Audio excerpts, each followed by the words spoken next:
Hello.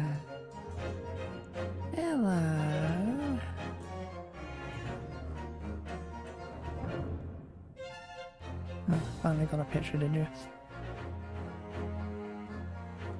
Okay, anyway, hello. Today, in theory, should be the last part of the first game anyway, because there are 2 games in this. So, about halfway through.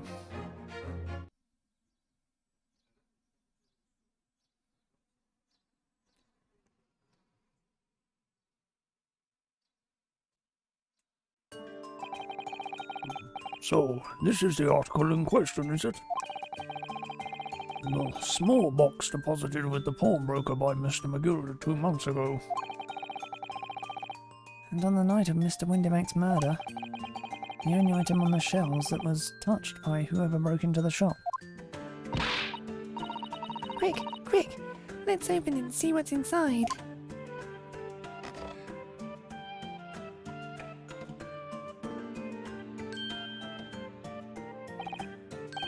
Good gracious! This is no ordinary box, it seems. Well, in truth, I had an inkling that might be the case.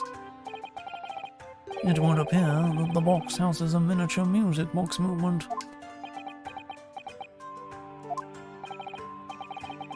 Then, is it too much to expect? I think it would be reasonable to assume that it is a device for the playback of this disc, my lord.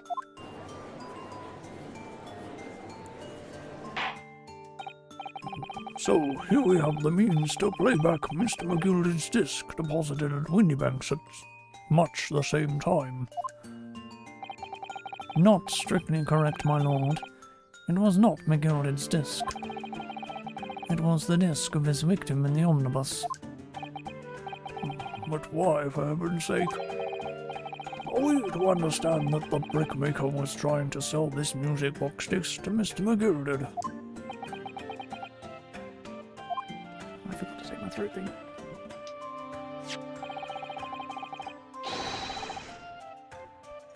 One second.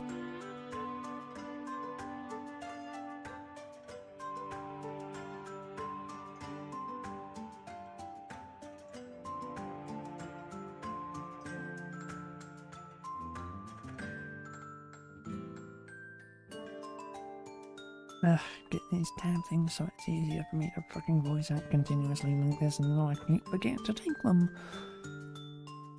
Oh well. I believe the answer will become clear if we listen to the music on the disc, my lord. Yes, very well. Let the court now listen to this curious disc at last. Hold it! Wait, my lord! Good grief, what is the meaning of this, Inspector? The music box and the disc. The music box and the disc are, well, they're unrelated to the case.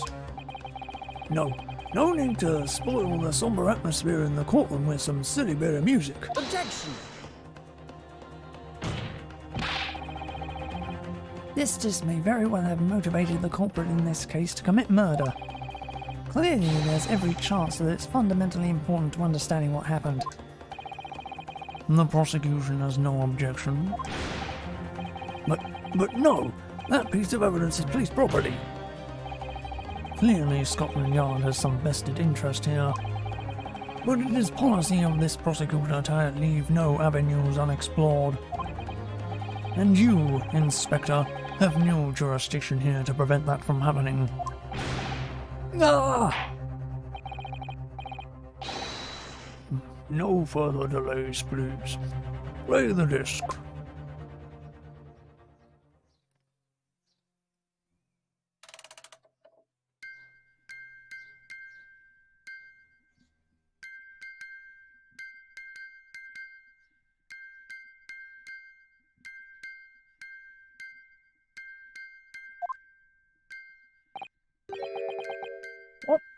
What on earth? That's certainly not what I would call music. No. It's just the same note playing over and over again in an irregular sequence. Hmm.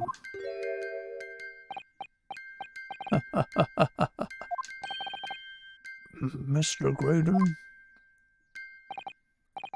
This really is priceless. After all that, the music box is broken. Broken? It can't be, can it?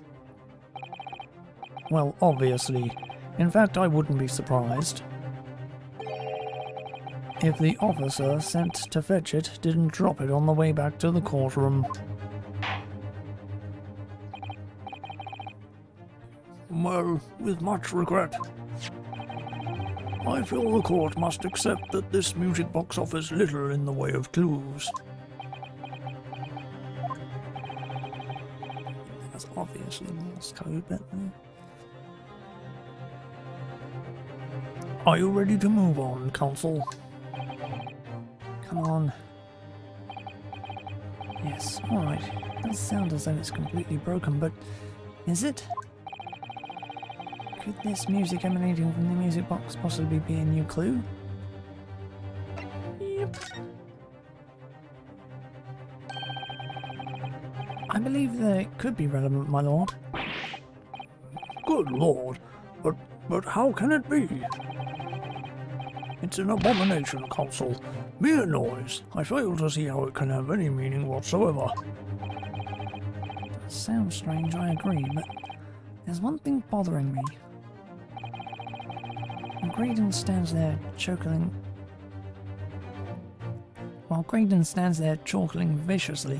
victoriously, the inspector beside him has a rather telling expression on his face. It's as if Gregson recognises the sound, as if he's familiar with it somehow. It's making him appear extremely on edge. If that's the stance of the defense, my Nipponese friend, answer me this. Oh?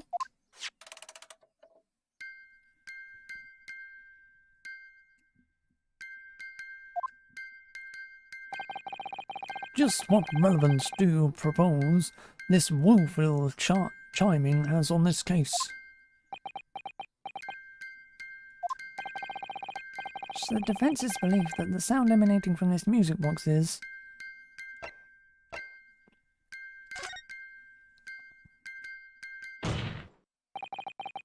Just because this is a music box, it doesn't necessarily mean the sounds we're hearing are music. Look at that, the smile vanished from Graydon's lips as soon as I said it. I'm on the right lines here, I must be. Making deductions based on how people react to what you say. You're acting just like Hurley, Runo. Objection! The sounds we're hearing aren't necessarily music.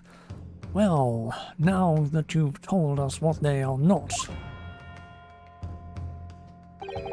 I'm sure the court would like to hear what they are. Do enlighten us, my Nipponese friend. Well, Surely you have an idea in mind, because if not, it will be the death of your ill-formed argument. Exactly. The music box is clearly broken. Refusing to accept that fact is pure foolishness. you got me. I don't know what the answer is yet. Runo? I've just examined the music box very thoroughly. And I'm fairly certain that it's not broken at all. Really? Really? The way it's been made, it can only produce a single note anyway. Thank you, Iris.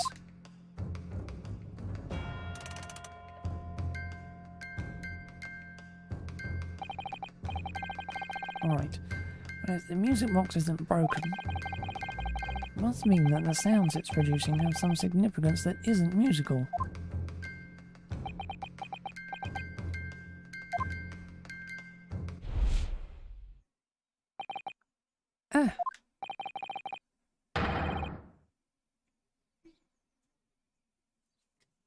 Really? 1 second.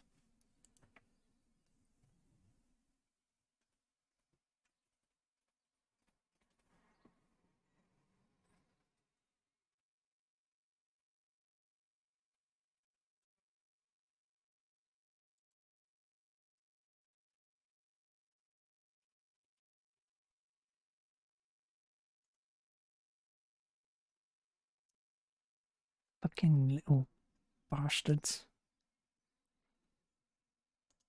Could it be? Is that what these sounds are?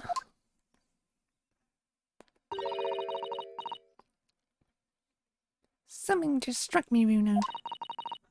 I feel like recently, in the past few hours even, I've heard another sound very much like the one this music box makes. Yes, it's a familiar sound. Actually, Iris, I was just thinking exactly the same thing.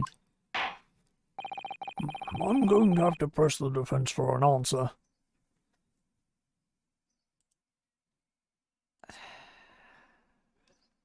It's in the wrong goddamn place now. Why did you have to lose connection like that?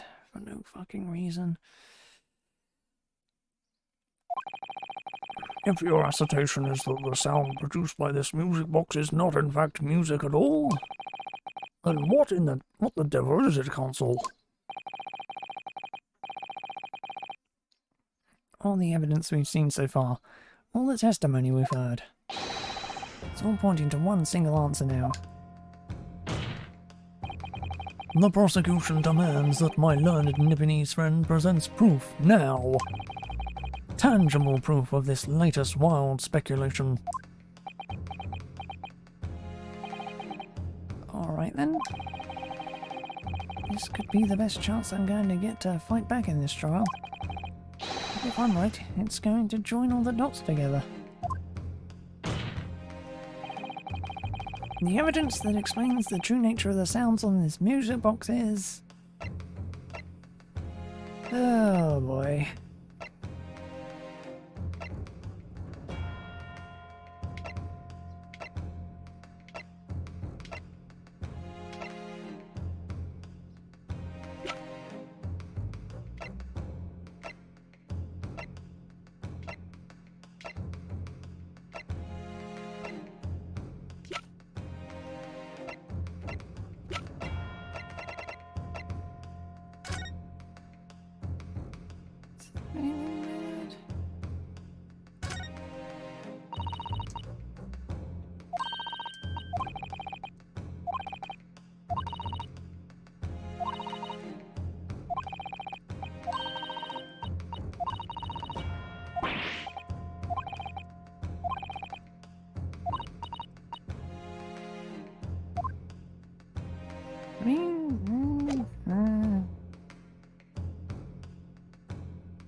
Take that!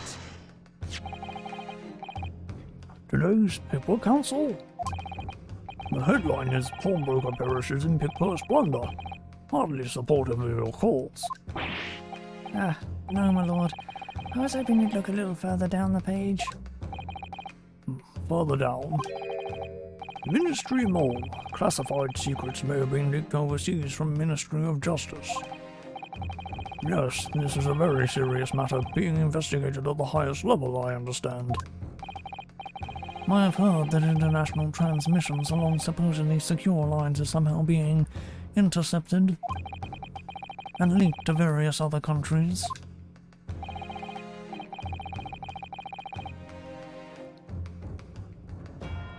There's a roundabout way to do it. And presumably those transmissions are in the form of wired telegrams? Of course. Juror number 5, your input please. Stop. Oh, me, sir? Whatever is the matter? You told the court before that you worked at the same communication station as Mr. Grader, did you not? Yes, that's correct. And the particular station where you work deals with government communications and newspaper reports. Oh yes, we're not your run-of-the-mill communication station at all. Our work is extremely important. And tell me, is this not a very familiar sound?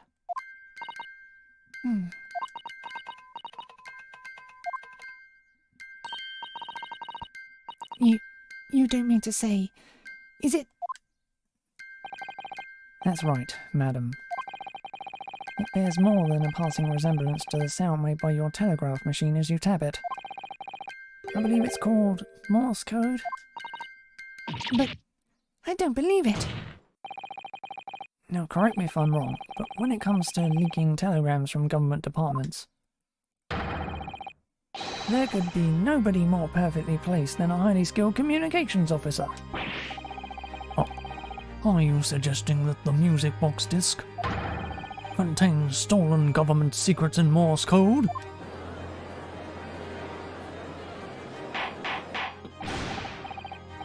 Order! Order! Please, everyone, order! This is high treason, Council, deserving of capital punishment.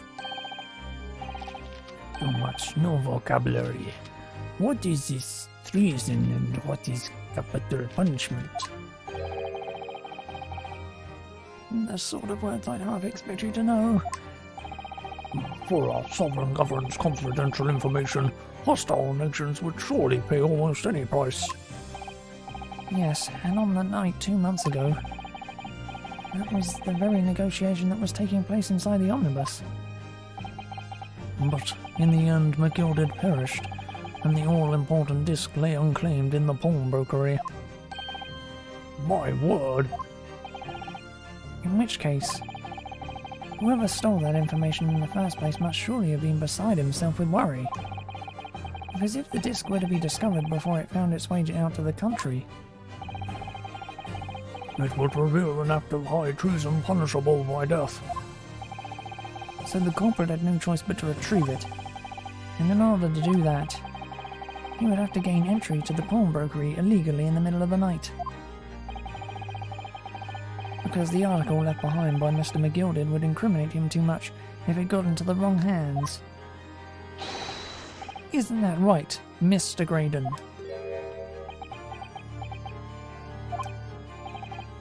You think I've been stealing government secrets? Preposterous. Absolutely preposterous.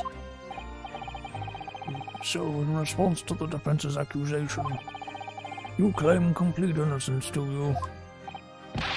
Well, of course I do. I've had to stand here in silence while that pretentious foreign lawyer has been prattling away. Objection! Then, by all means, counter the charges, sir. The prosecution demands the witness testifies. Response to the accusations brought by the defense. Delighted, I'm sure. The witness is reminded that the crime under scrutiny in this trial is the murder of the pawnbroker Mr. Windybank. That being a most litigious offence for which the law of this land sanctions a capital punishment. But the heinous act of high treason is no less a serious crime. I urge you to bear that in mind as you testify, Mr. Graydon.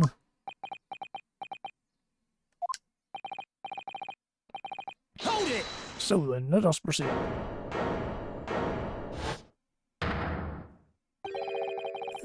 You gotta let us have a rabbit and pork here, Governor.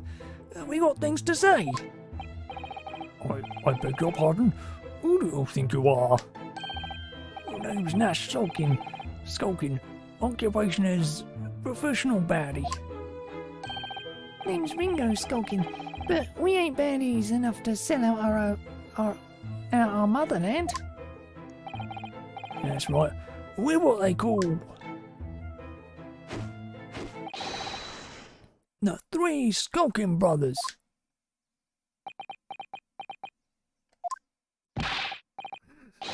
Bad timing, fellas. Very bad timing.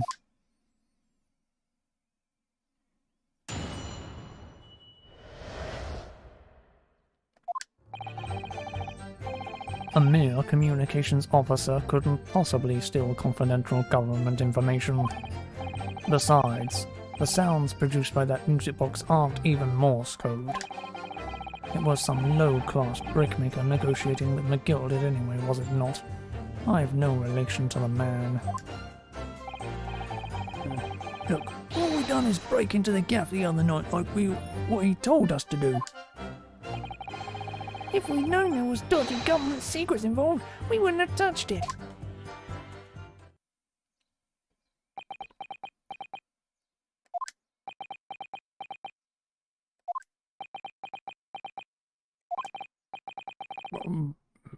Mr. Skulkin? Well, Mr. Do Governor, what's up? Do I take it that you now admit to the crime? That on the night in question you did indeed gain entry to the premises illegally? And moreover, you did so as a party of 3 in collaboration with Mr. Graydon here.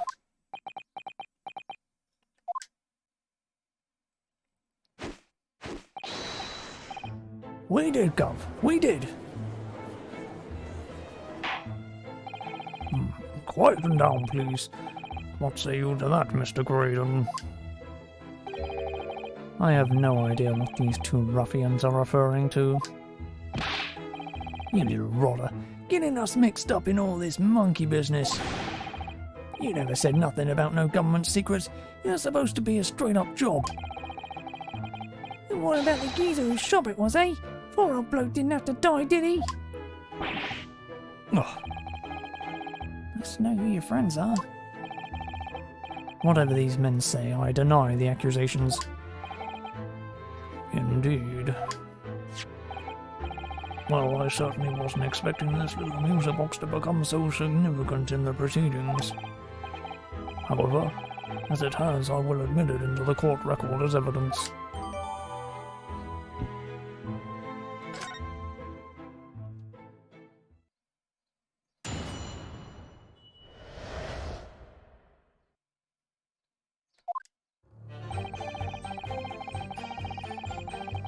Hold it! So is this newspaper headline accurate? Government communications are being intercepted? How could I possibly know? What do you mean by that? Any important government communications are handled by high-level officers, by specialists.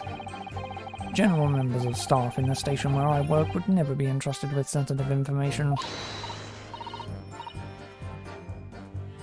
Oh no, stop. Must say something. Stop. Let me guess. Juror number 5? We regular communication station officers aren't as lowly as you're being led to believe. A team of us are responsible for setting up and testing the telegraphs used by the ministry. And Mr. Graydon is the team leader. That's fascinating. Graydon is highly skilled operator. Stop. Currently in presence of idol. Stop. So you had access to the equipment used for these confidential communications, Mr. Graydon. Well, what of it? The transmissions are always made behind closed doors, so they can't be heard. And in any case, all messages are sent in ciphered. Normal employees couldn't possibly understand them. Oh no, stop. Must say something. Stop. Mr. Graydon regularly attends meetings with ministry technicians and ministry communications team. He assists them in ensuring that there are no errors in important international communications. And he's received the top prize at the cipher cracking convention 5 years in a row now. That's fascinating. Graydon is highly skilled operator. Stop. Currently in presence of idol. Stop. Well, your idol would appreciate it if you'd keep your mouth shut. We should really pick our idols more carefully. I tell you, this lawyer's accusations are completely unfounded.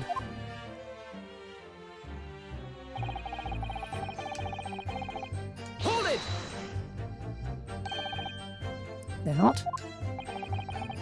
Anyone with a brain, that would be blatantly apparent. on listening to that music box for even a few seconds. Of course, of course. Surely it can't be that my learned friend is unfamiliar with Morse code. Ouch, he looks genuinely shocked at my ignorance. I would be more than happy to demonstrate the basics for you, sir. A lesson? Here in court? Morse code is a continuous series of two distinct notes. Tones, you say? Yes, a short dot and a long dash. By combining these in different ways, you construct letters. I see. For example, the A, this is A, and this is B. But when you listen to the sound produced by this music box, you only hear one tone, don't you? But it sounds so similar. The rhythm of it is just the same. In everything. But there's no discernible meaning to this apparently random sequence of sounds. So your assertion is fundamentally flawed. This is not Morse code. No! Really, you shouldn't be so surprised. What did I tell you? That music box is nothing but a worthless piece of scrap. Perhaps you might consider studying your subject matter before casting aspirations in the future. Aspersions, hey. Stop. Nothing to say, but stop. Oh, it's so frustrating, isn't it? Iris? I mean, if the government secrets were somehow being linked using the music box, so many other things would slot into place so nicely. Could there still be something I haven't considered? Would it really be impossible to use the music box somehow to play back Morse code?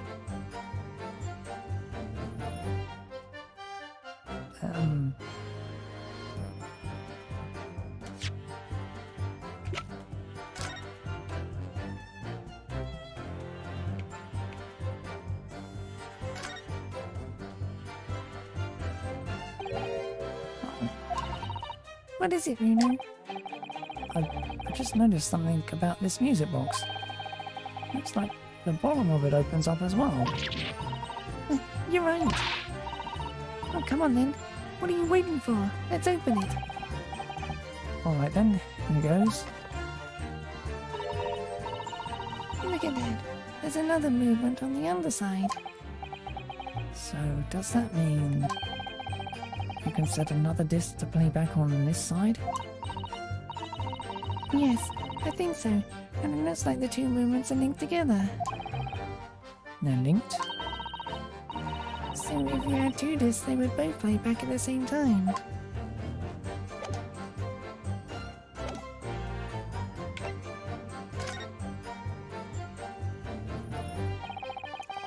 There's still every possibility that this music box was instrumental in the leaking of government secrets. That's the belief of the defense, at least. Objection! Does it please you in some way, my Nipponese friend, to repeat the same line of argument ad infinitum?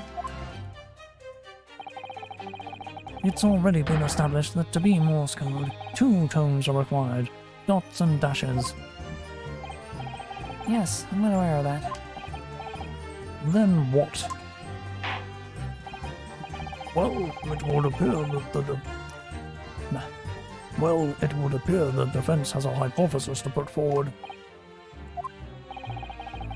You had better present your idea at once, counsel.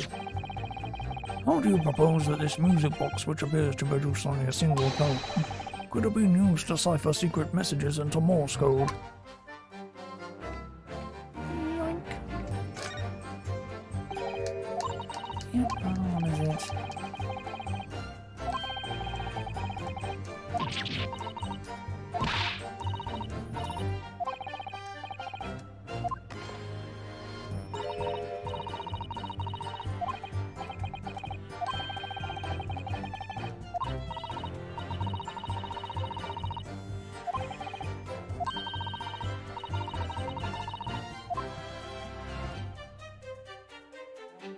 Got it!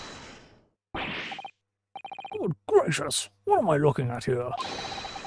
Another movement on the underside of the music box? What? It appears, my lord, that the two movements are linked together. In other words, you can put two discs in this music box, and the sounds of both will play back at the same time. Good heavens! As the court has heard, Morse code comprises of two tones, a short dot and a long dash. With a second disc in place, this music box could be used to generate Morse code and convey a message.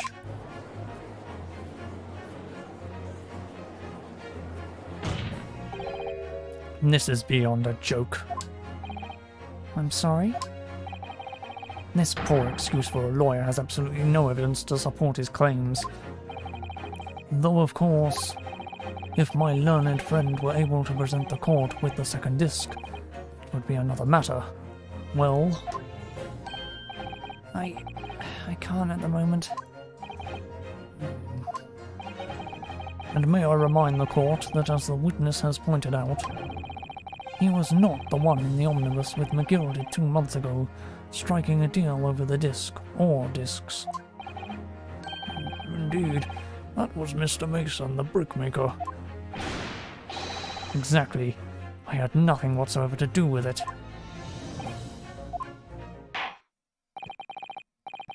Though it has holes, I must admit the argument presented by the defense has much promise. I believe the cross-examination should continue. The link between Graydon and the victim in the omnibus case must be there somewhere. I haven't found it yet. Oh dear, it looks like you need to give your argument more strength through now. You will reiterate your testimony, if you please, Mr. Graydon. If I must, will I maintain exactly what I did at the start of this pointless cross-examination?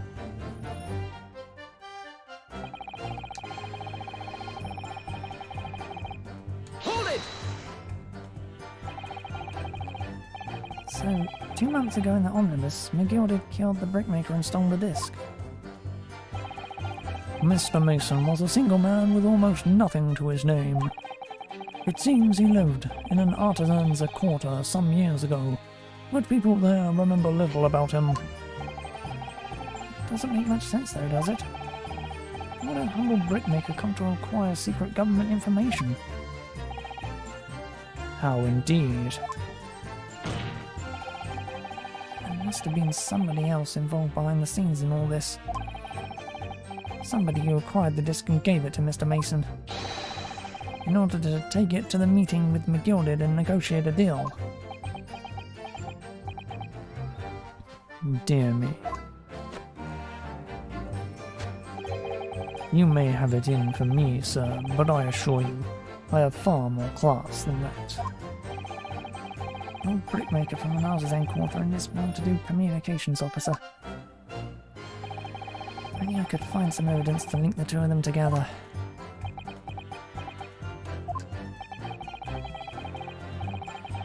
If you have nothing more to add on that note, let us return to the witness's testimony.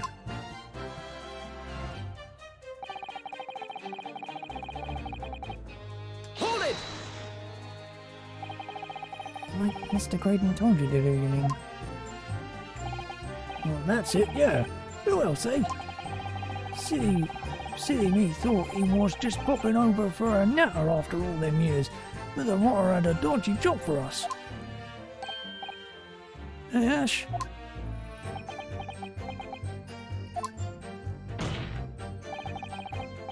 Let me stop you there, Mr. Skulkin. After all them years, you say? Do you mean to tell me that Mr. Graydon is an acquaintance of yours? Oh, we're the sociable kind of baddies, you know.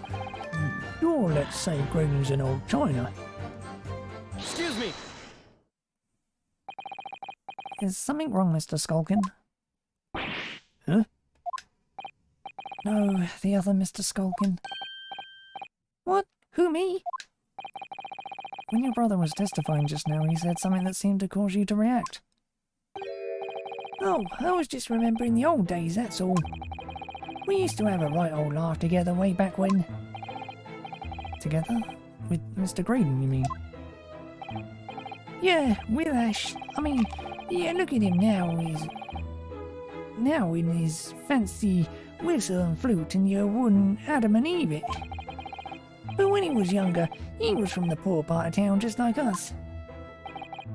Is that so?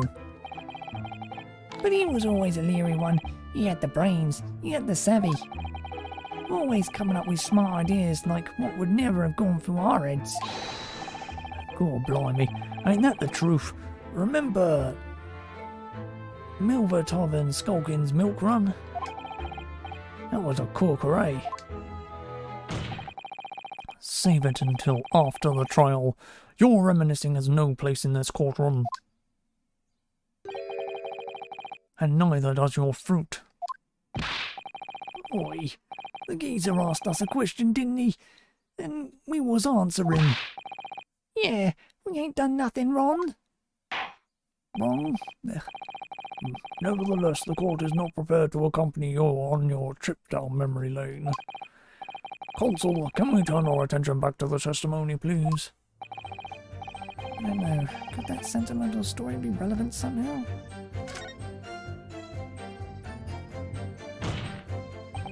My lord? Yes, Consul? Brother's last sentimental statement could hold vital information relating to this case. Very well, Consul. I will permit the brothers to supplement their testimony with that detail. Briefly, I hasten to add. Say no more. A skulkin's never skulking.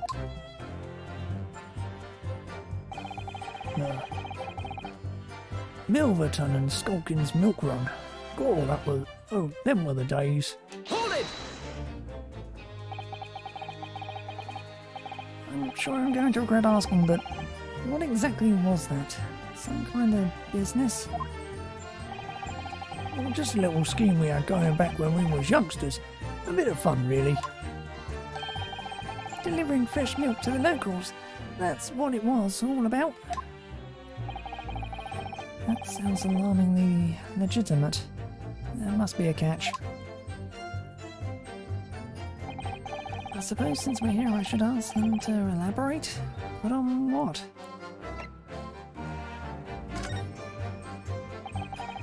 So this business was just a bit of fun, you say? It was just yourselves and Mr. Graydon involved? Yeah, that's it. Milverton and Skulkin's milk run, was it? Yeah, that's it. And where did the Milverton part come from? Oh, what? I thought a clever clogs like you had it worked it out. Enough of this. How much longer are we expected to listen to this drivel? Let me guess, you don't accept anything these two witnesses are saying. Tell me, why is that? Why is it that it was only at the mention of the name Milverton that you decided to interject? Because well... You weren't the happiest of homes that one came from. Yeah, his old man was struggling for money so much, his wife walked out on him. So took the name Graydon then, see? But Ash will always be a Milverton to us. Milverton. So that used to be your surname, did it? Of course not. This is all bumpkin. I've been a Graydon since I was born. Do you really think you can rely on the testimony of these two thieves, You're a communications officer attached to the civil service. As such, your personal details will have been thoroughly checked at the time of your appointment. It would be a very simple matter indeed to subpoena those records, Mr. Graydon. Yeah. Well, it would appear that Mr. and Mr. Skulkin's testimony has been reliable, for once. You were born Ashley Milverton, then? Is that correct? Very well. Yes. So Ashley Graydon was once Ashley Milverton. That information could change things. Could turn out to be extremely important.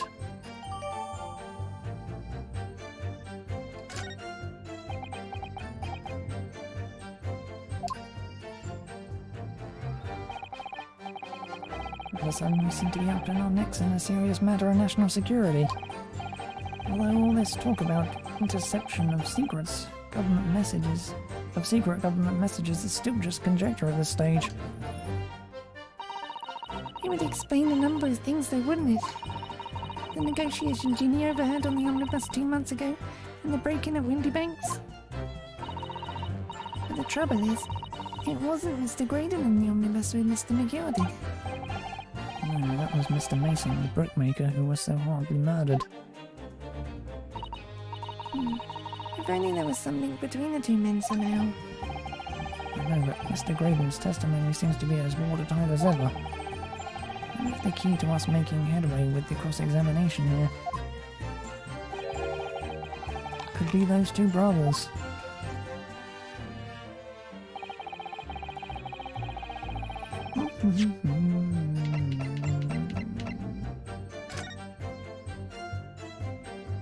Mason Milverton.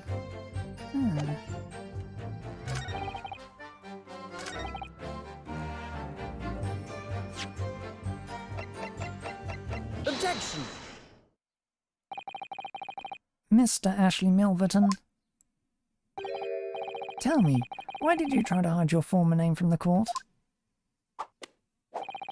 Because I haven't gone by that name for years. It means nothing to me. No, I don't think that's the real explanation at all.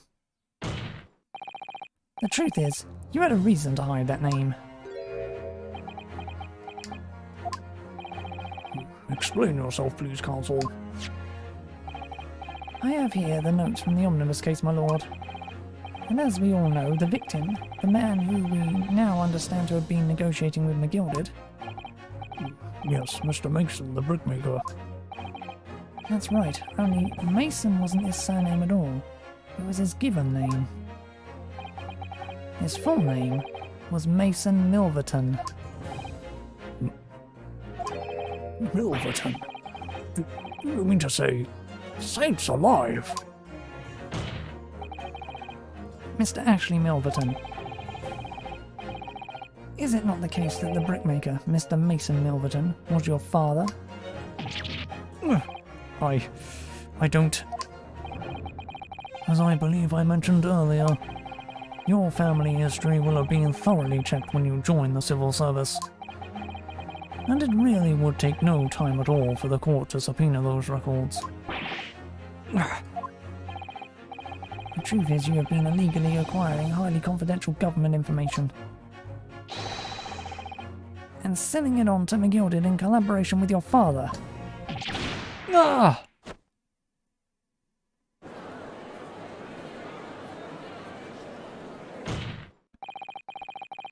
The new facts and evidence unveiled by the cross-examination of this witness all come together to reveal the truth.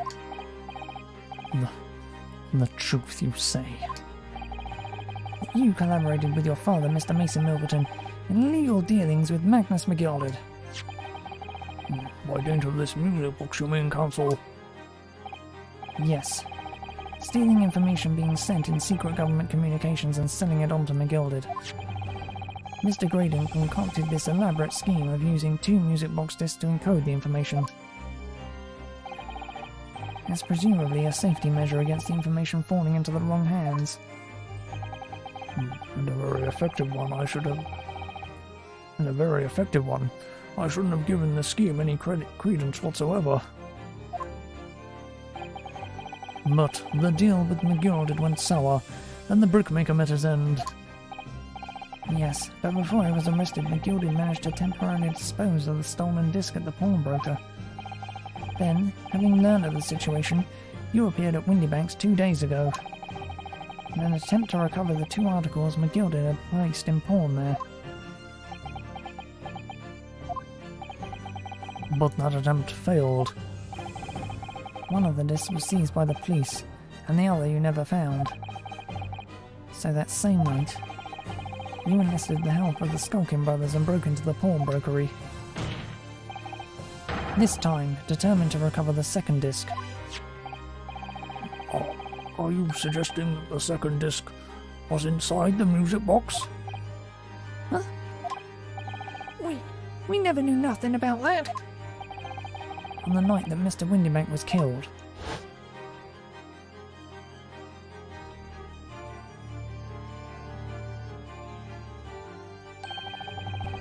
The intruder to the pawnbrokery touched one item and one item alone, the music box. That's rather ingeniously demonstrated using the true prints from the security cameras. Indeed. So, the question that naturally begs answering is this: why was only that one article disturbed? The answer is obvious, because it contained the second disc which the intruder was desperate to retrieve. Since, if it were to fall into the hands of the police, it would be proof of high treason.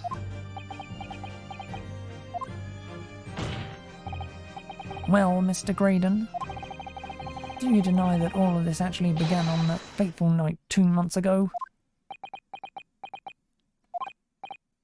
I refuse to accept any of this nonsense.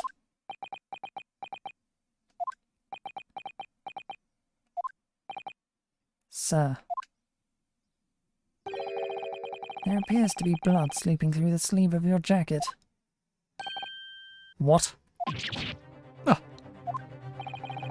2 nights ago, we know that 3 shots were fired at the scene of the crime in Windybank's pawnbrokery. One took the life of the pawnbroker himself. One struck the pouch around Mr. Sholmes' waist. And the final bullet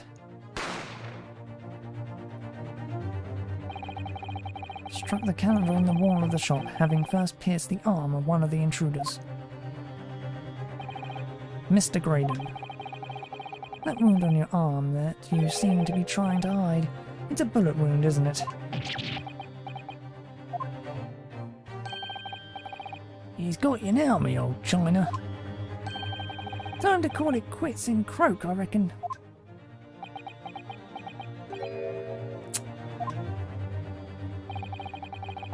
Don't acknowledge my presence there. Meh. Don't acknowledge my presence there under any circumstances whatsoever. Those were my terms, remember, and I paid you handsomely to comply. Clearly I was a fool to think I could trust some common back-slum thieves. Fine, I admit it. I was there in Windybanks that night. I paid this pair 10 guineas to accompany me. And as you've noticed, I sustained an injury in the course of my adventures.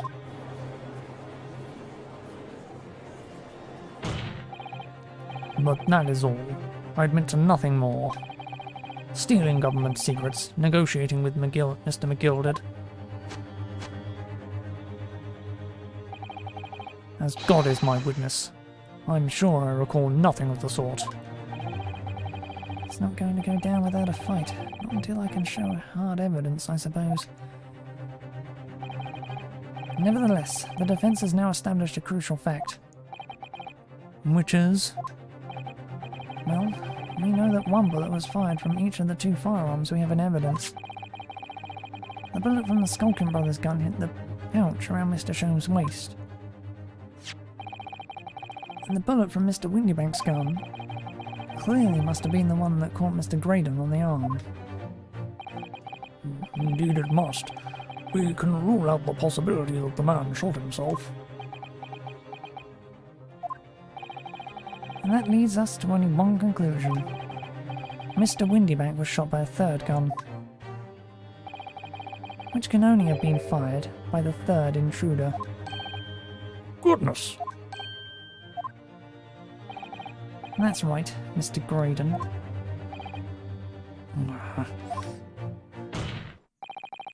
The only person who could possibly have shot Mr. Windybank that night is you. Hold it!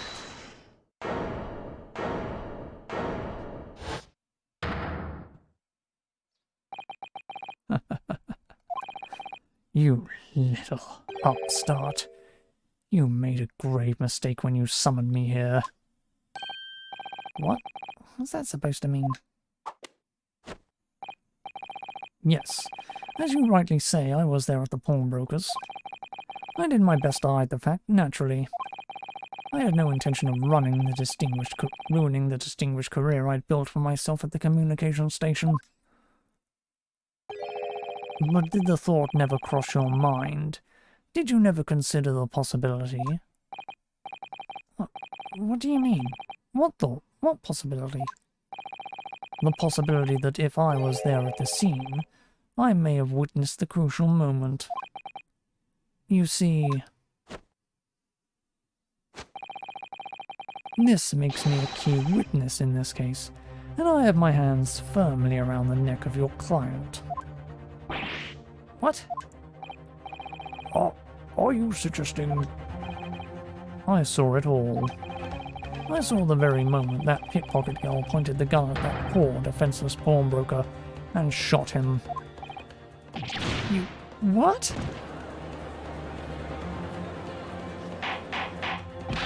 Order! Well, it would seem we are finally entering the last act of this theatrical trial.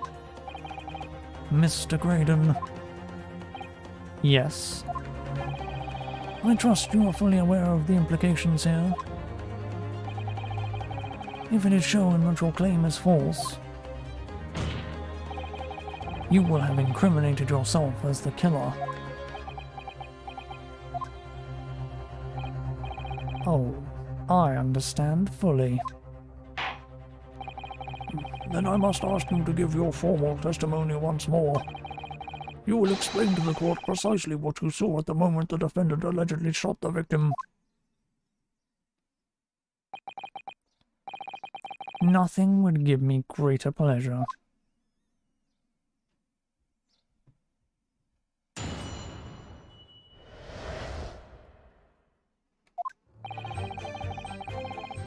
While these ruffians were jostling with the broker, I was still near the entrance to the shop.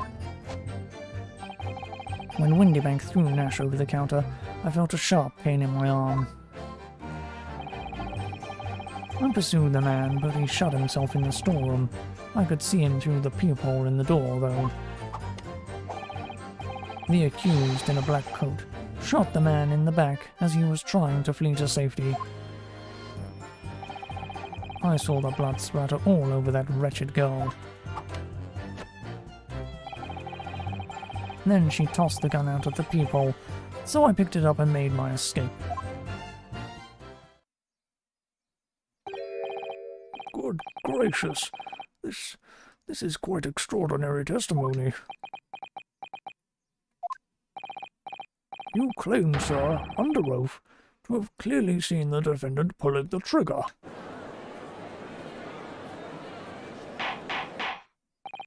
Order! It wasn't my intention to testify in this way. But neither is it my intention to be found guilty of a murder I didn't commit. So you see, my hand has been forced. I tell the truth now as an act of self-preservation. The truth? Until now, the prosecution was completely unaware of these details. Yes, well, sorry about that. Having shot me in the arm, the pawnbroker was then shot in the back by the accused. And as I said, she was showered in his blood.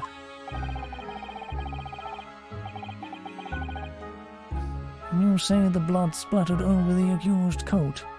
Are you sure on that point? Oh yes, quite sure. All over the black coat that pickpocket girl was wearing at the time. Really? If a coat could somehow be shown to harbor vestiges of blood, that would be conclusive evidence here.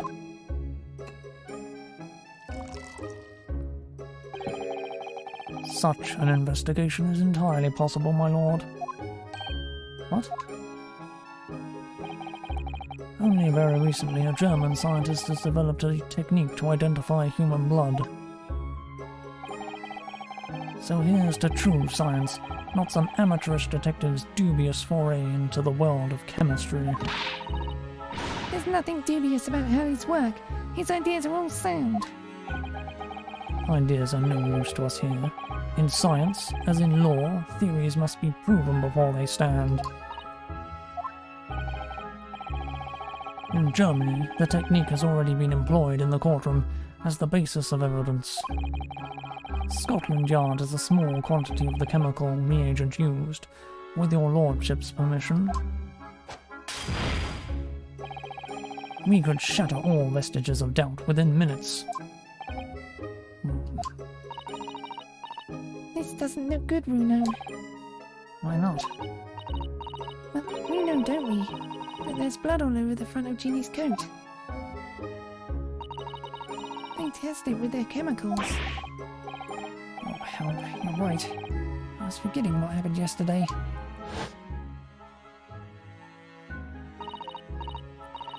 Don't move, Ginny. I'm going to shoot.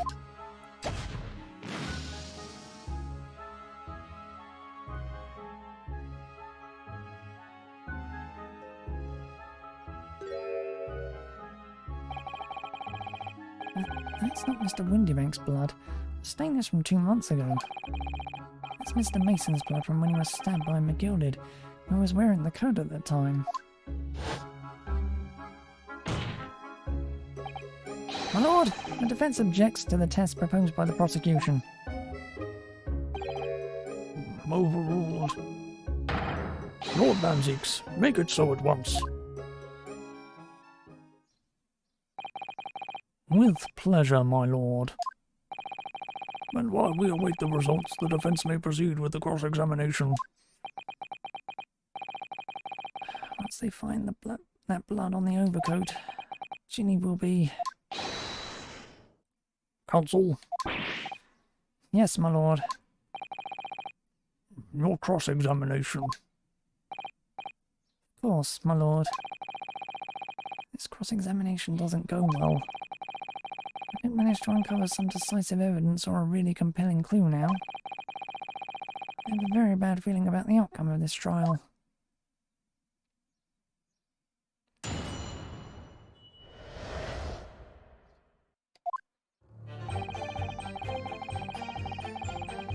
Hold it! Mr. Windybank emerged from the storeroom, I believe. Ringo and Nash were scouring the counter when he suddenly appeared and flew at them. He already had the revolver in his hand. Fortunately, I wasn't too close. I've never been so scared in all my life. Yeah, we're just regular mild-mannered burglars, that's all. We don't like violence. Says the pair who carry a gun. What do you mean when you say you were near the entrance to the shop?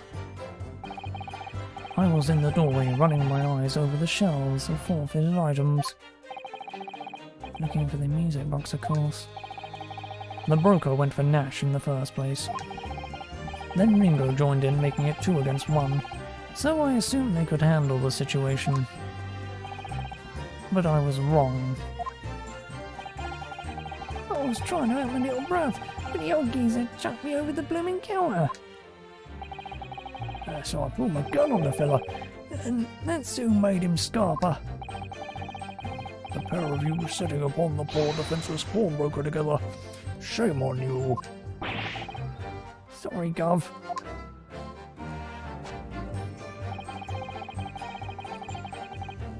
Hold it! You mean that's the moment you were shot? Yes, though I didn't immediately realize what had happened, of course. Things crashed to the floor up on the counter as the 3 men were brawling. It was exactly that moment There, it was at exactly that moment that it happened, so I didn't hear the gunshot. The boat went on to strike the calendar in the wall behind you. So it would appear. When I looked at my arm, I saw it was bleeding badly, so I wrapped my handkerchief around it. Seeing as I couldn't explain what had happened to a doctor, I had no choice but to wait for it to heal.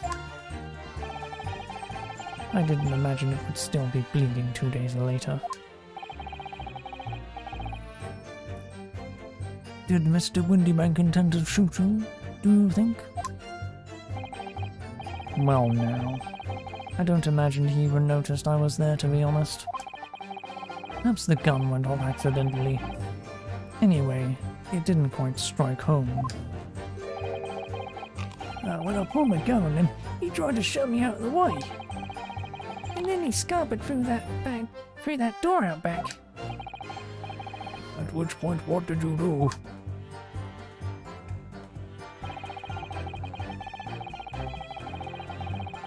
Hold it! You mean you chased after him? I don't recall the reason why, but I ran after him to the back of the shop.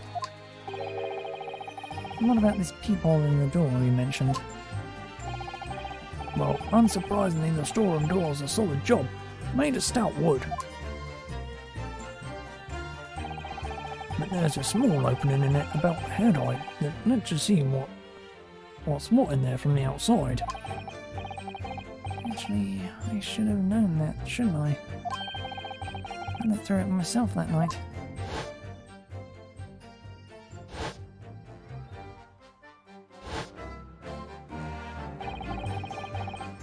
And what about you burgling And what about you burgling brothers? Did you see what went on through this peephole as well?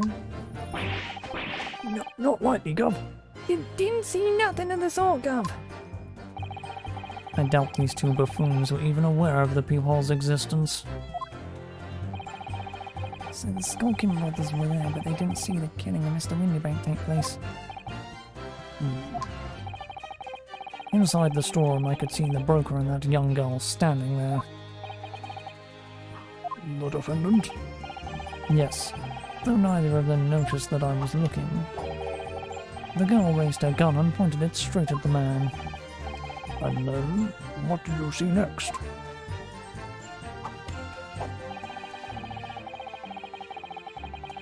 Hold it! Yes, when the crime was discovered, the defendant was found with a gun in her hand. And that was Mr. Windybank's gun, from which only a single bullet had been fired. And as we've already established, Mr. Graydon, that bullet was fired at you. Ah, but no. It wasn't the broker's gun that the pickpocket girl had when I saw her. Yes, the bullet from Windybank's gun grazed my arm, and yes, the Skulking's gun grounded the detective. But this was another gun entirely, a third gun. The broker's gun was not the murder weapon, so clearly there had to be a third firearm involved. In other words, the accused must have had her own gun with her at the time. Objection! But no other gun was found at the scene.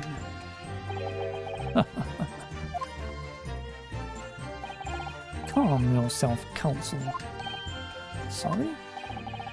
You must consider the events in order. At first I saw the broker and the girl glaring at each other, but then all of a sudden, the broker turned and ran. And it was at that moment that the little gutter rat shot him in the back. A chilling image, I must say.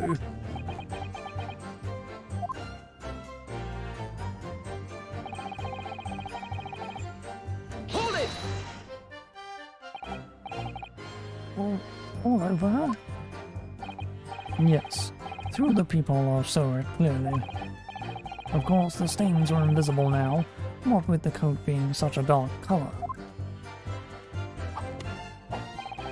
But I assure you, that garment is sullied with the victim's blood. Oh, it is sullied with blood, that's for sure. And it's not Mr. Windybank's blood, is it? No, that's right. It's Mr. Mason Milverton's blood from when the Gilded stabbed him 2 months ago. So annoying. They'd only accept how these chemical analyses could prove that. They won't, so unfortunately we can't use it as evidence to support our case. Bother.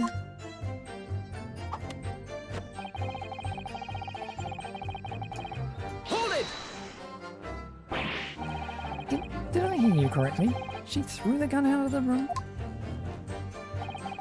That's right. After the broker fell to the floor, she started walking over. Where exactly? In the direction of the storeroom door, to where I was watching. Of course I quickly retreated, and then the girl dropped the gun through the peephole onto the floor on my side of the door. But why on earth would she do such a thing? I couldn't tell you. Perhaps she was hoping to distance herself from the murder weapon. Yeah. Bad boy. Without thinking, I went and picked it up.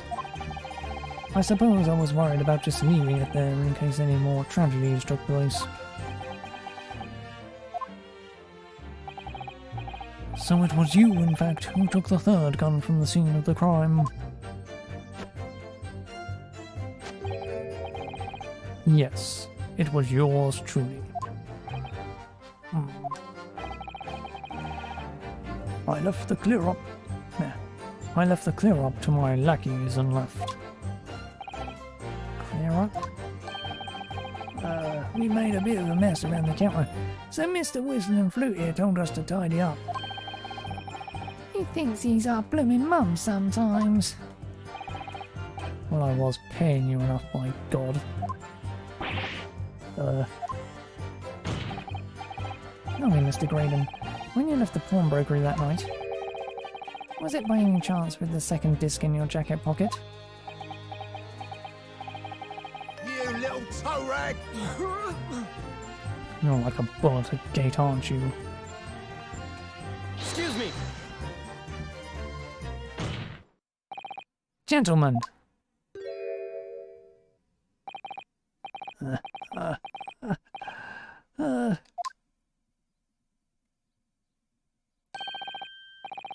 Something wrong. Something wrong, sunshine? That should be my line. Do you realise you were just violently shaking Mr. Skulkin? Blimey, he's a bit of an hooligan, ain't he? What was going on just now? Why, you saw him. He grabbed my whistle. Why the blazes, he said. Didn't you mention the third gun when we got you down to the station? Why didn't you? Because we didn't know nothing about it. All that flaming peephole in the door. Sorry about that. I can be prone to losing my rag sometimes. Not her, are you? God blimey, see the way he's looking at me? I'm telling you, this thing gives me the willies. That was strange. The inspector doesn't normally get as worked up as that. He wouldn't normally grab someone. No, that wasn't like Gregsy at all. He's normally all sweetness and light no matter what I say to him. Yes, well, I think you might be a special case, Iris. Well, anyway, that was definitely out of character.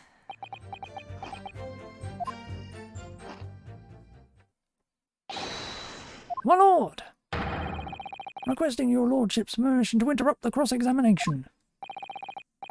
Explain yourself, officer. I have the results of the test that was ordered earlier, my lord. Ah, the blood. On the accused overcoat.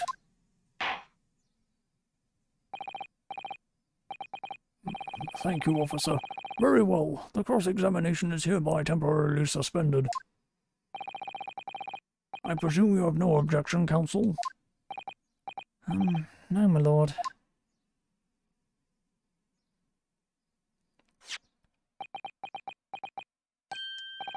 Well, there you have it. The report, please, Inspector.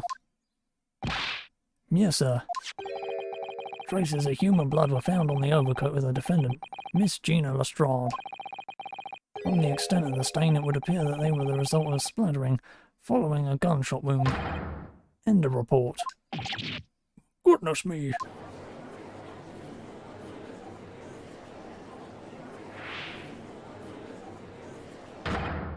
See? What did I tell you? Objection! No, the blood on that overcoat is not Mr. Winniebanks. What on earth makes you say that, Counsel? The coat originally belonged to Magnus McGilded. Just before his coat was deposited at Winniebanks, McGilded had fatally stabbed Mr. Mason Milverton. So the blood on that overcoat is the blood of the brickmaker from the omnibus case. Objection! Well, the deaf cannot speak. The dead cannot speak. Isn't that right, my Nipponese friend? Sorry? 2 months ago, in this very courtroom, did you not argue fervently for Mr. McGilded's innocence? And yet, now that the man is dead, you brand him as a murderer. Your conduct shatters any shred of respect you may have earned for yourself in this country. But that was... I call it a bloody disgrace. Treachery, that's what it is. How to determine whether the blood on that coat is 2 months old or not? Even a stereoscope couldn't help the answer to that problem.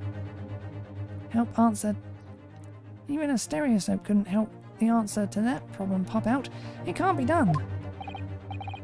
But we've used Mr. Sholmes' specially formulated chemicals. Mr. Sholmes is a detective, not a chemist.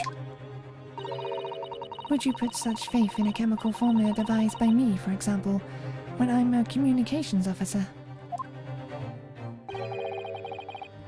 I held out Firzuka to a starving boy, and he ran away crying. Herlock Sholmes is barely more than a figment of the public's imagination. His name carries no weight in this courtroom, no weight at all. How could you say that? Victory is sweet indeed. This proves that my testimony is the whole truth from start to finish. How do you arrive at such a conclusion, sir? As the witness said, the accused's coat was splattered with the blood of the victim. The only way Mr. Graydon could possibly have known that fact is if he saw it happen. In other words, his testimony is solid, and the conclusion is singular. It was the accused who shot the victim in this case. That is the whole truth. Ugh.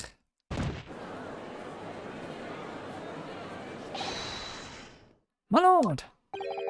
My lord, been a long battle this one, but this old war horse has something to say now, if you please. Mr. Foreman? As of this moment, sir, the squadron has reached its final decision. Ready, men? All for one now. Sir! Guilty. Guilty. Guilty. Guilty. Guilty. Guilty.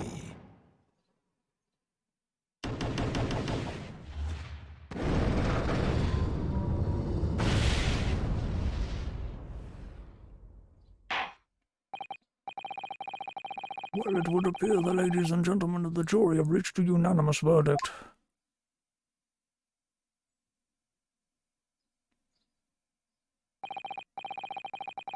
The defense has consistently failed to unpick this witness's testimony. Here's to any attempt you may make at unpicking the jury's decision being equally successful.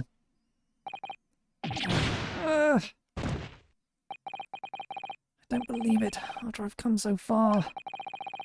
Is it all unravelling on me so fast?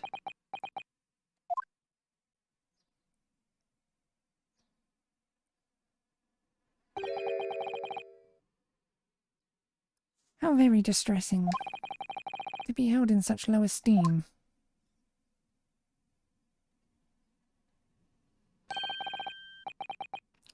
Wouldn't you agree, Mr. Naruhodo?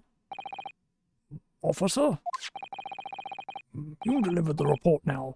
That will be all, thank you. It occurs to me with some regularity, Mr. Naruhodo, that scientific truths are determined not by science, but by none other than the human mind. I know that voice. Sholmes, isn't it? Am I going mad? Ah!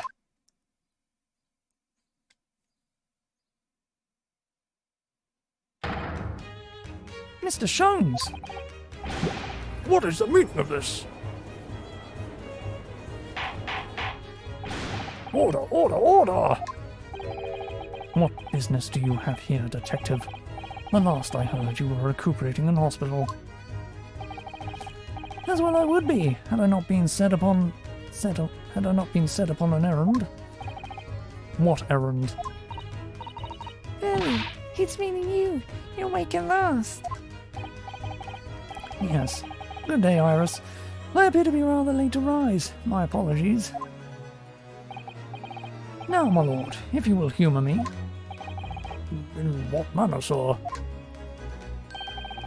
I have something of great importance I wish to give the young lawyer over there. I need no more than 5 minutes. Would you be so kind as to spare us the time? What say you to this, Lord Van Zieks? This trial has taken many hours of the court's time, having spent so long already. Exactly. Having spent so long already, we don't want to go wasting any more precious time. As I was saying, having spent so long already, it would seem churlish to deny the defense a mere 5 minutes. Ah! Very well then. Counsel, you have 5 minutes.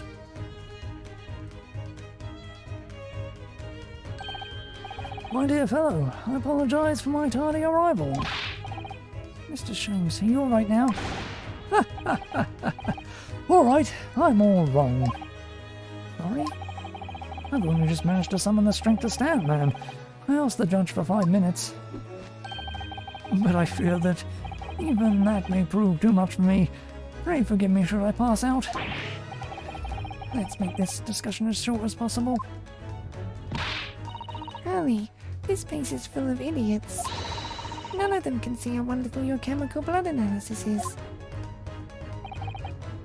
Ah well, that concoction of mine was really just a bit of sport to assist me in my investigations.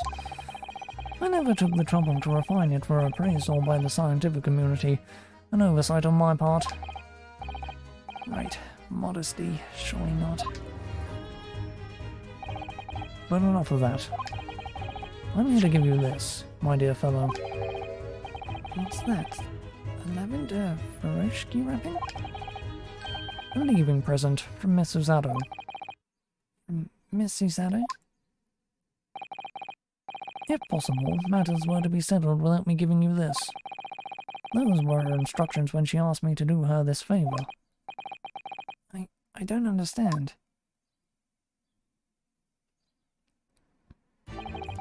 Miss Susado foresaw today's events, I believe. She knew the culprit would attempt to escape justice by means both devious and underhanded. And that you, Mr. Naruhodo, fighting fairly as you are, would find yourself in considerable peril. At that very moment of crisis, you were to be given this small parcel. Those were the dear lady's instructions. Even present from Susado's hand. Whatever could it be? What is this? Oh! It's the machine I made.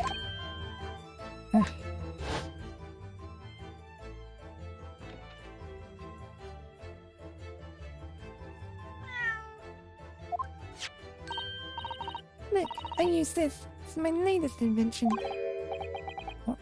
What is it? Is that? I call it a cat flapper-mat.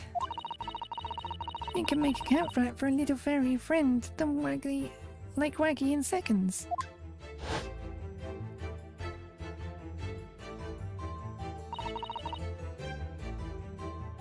What's Susie up to? Miss Susado muttered the following words before she left. I'm a failure. I don't deserve to be a judicial assistant. What? Did she say something like that? Did she say something like that? You really are the best judicial assistant in the world.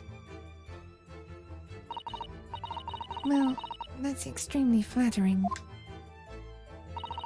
But I'm sorry to say that I've been a complete failure.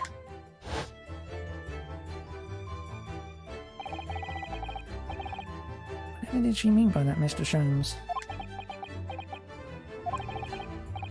That night, when you left Windybanks in pursuit of the thieves, Miss Susado made use of this contraption for a certain purpose.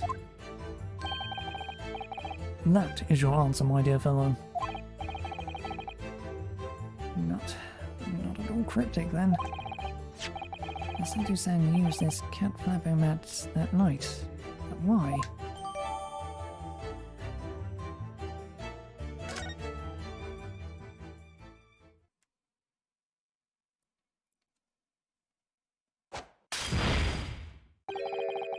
Your 5 minutes is over. We're out of time already.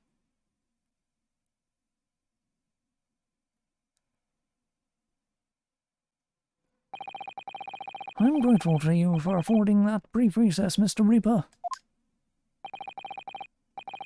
I need no thanks, Detective. After all, the die is cast. Is it really? The jurors are unanimous in their leanings. No doubt my learned friend will consider a summation examination.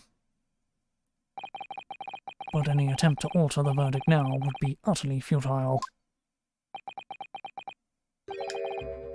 I wonder. Mr. Naruhodo. Yes? The rest is down to you, dear fellow. What is your plan? This is down to me. I need to be careful here. If I make a wrong move, the trial will end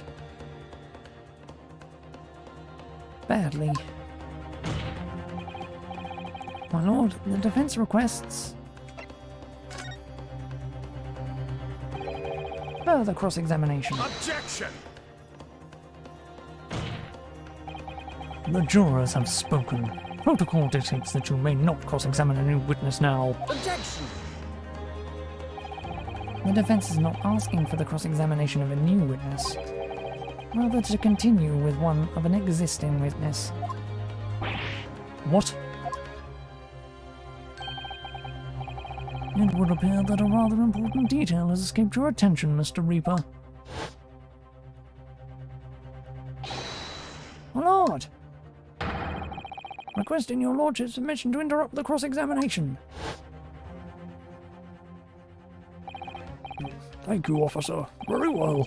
The cross-examination is hereby temporarily suspended. I presume you have no objection, counsel? No, my lord.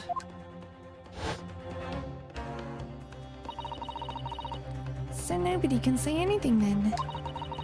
If Bruno asks to resume his cross-examination of Mr. Graydon. The court is obliged to allow it. This is absurd.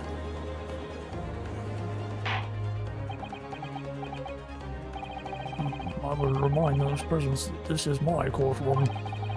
I concur that the defense is entirely within its right to request the continuation of the cross-examination. However, I will not permit any unremitting protraction of these proceedings. Therefore, I have decided to afford the defense one final opportunity in concluding the cross-examination.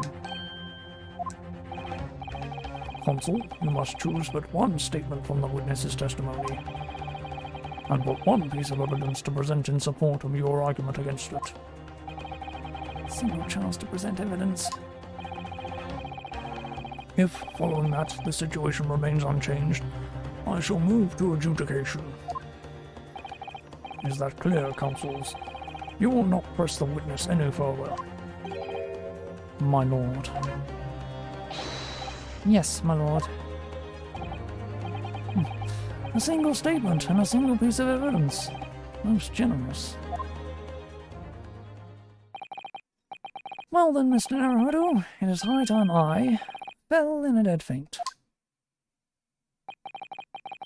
I leave this in your capable hands.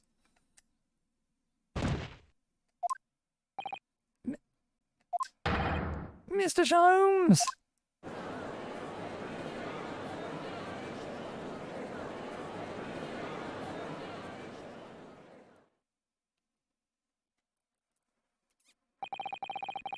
To stand so innocuous.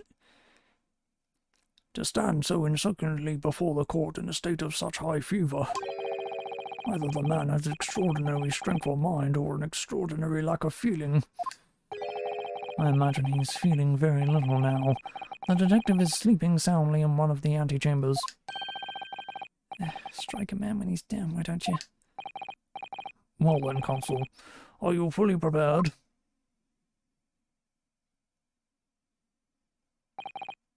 Yes. One statement, one piece of evidence. I won't let Mr. Sholmes down, or Iris. And I won't waste this final chance that Susaru-san has given me. This is going to decide the entire outcome of the trial. Very well then. Under the terms I've outlined, you may resume the cross-examination.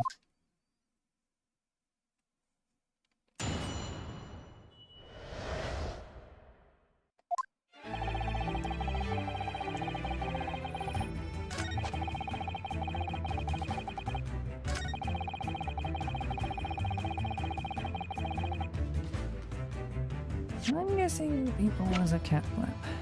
Objection! What on earth is that eccentric contraption, Consul?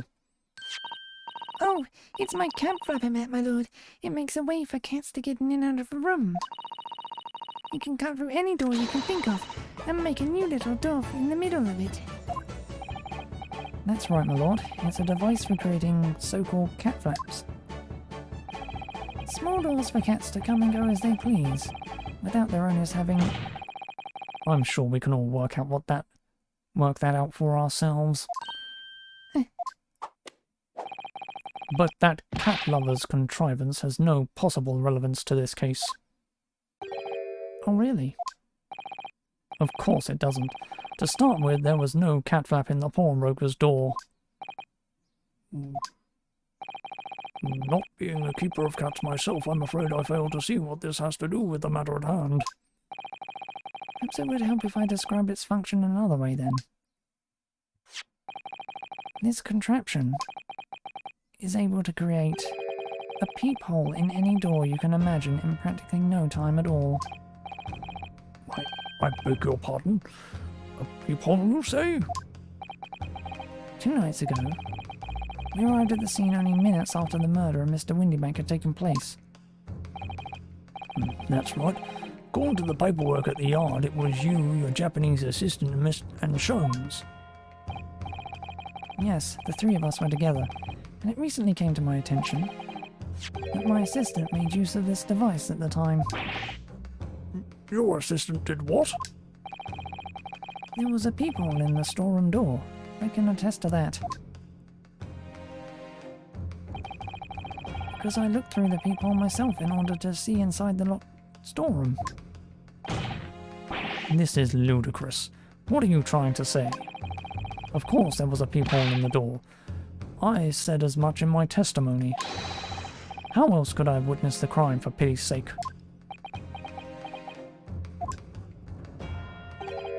Yes, how could you? What? Consul, kindly say what you mean. Alright, it's time. Time to strike the final blow. What I mean is this, my lord. My assistant made the peephole in the storeroom door, and until such time as she did, the door had no hole in it to look through. What? No! Objection! This is a farce. Are you really suggesting the peephole in the door was... Yes, it was created only after the incident had taken place by my judicial assistant using this device. Your assistant tampered with the crime scene whilst being fully aware of the gravity of her actions? This is a most serious act of vandalism. For which I humbly apologise, my lord. It was in the few minutes that I left the scene in order to pursue the skulking brothers and alert the police. Nevertheless, in the light of this new information, it becomes apparent that Mr. Graydon's testimony is riddled with holes. Riddled with... Explain yourself, counsel. The majority of Mr. Graydon's testimony that appears to incriminate the defendant is based upon what he witnessed through the peephole in the storeroom door. Yes, that filthy girl shooting the man in the back. However, if at the time of the incident, that peephole did not yet exist in the door, there's no possible way that you could have seen what you claim to have seen. In short, your entire testimony is a pack of lies. Ugh.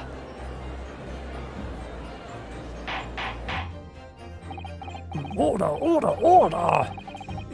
Is there any credence in this revelation? Objection!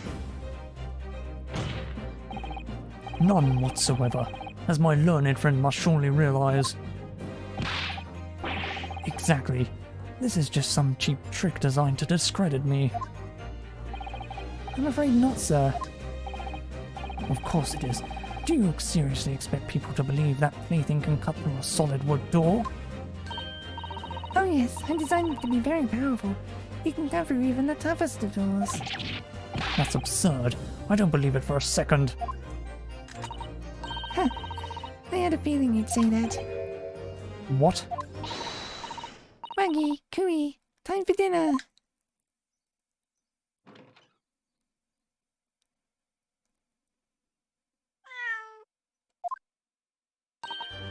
Well, Young lady, this is the Old Bailey. One does not make cap flaps in the oak panelling in the Old Bailey. I'm not done yet. Don't worry. This doesn't mean that the peephole in the storeroom door at Windybanks was made by your machine. And there's no way you can prove that it was. no, but it's easy. What? The cat flapper mat. The cat flaps my cat flapper mat creates are all of a fixed size. And the dimensions of the people at Windybanks are an exact match.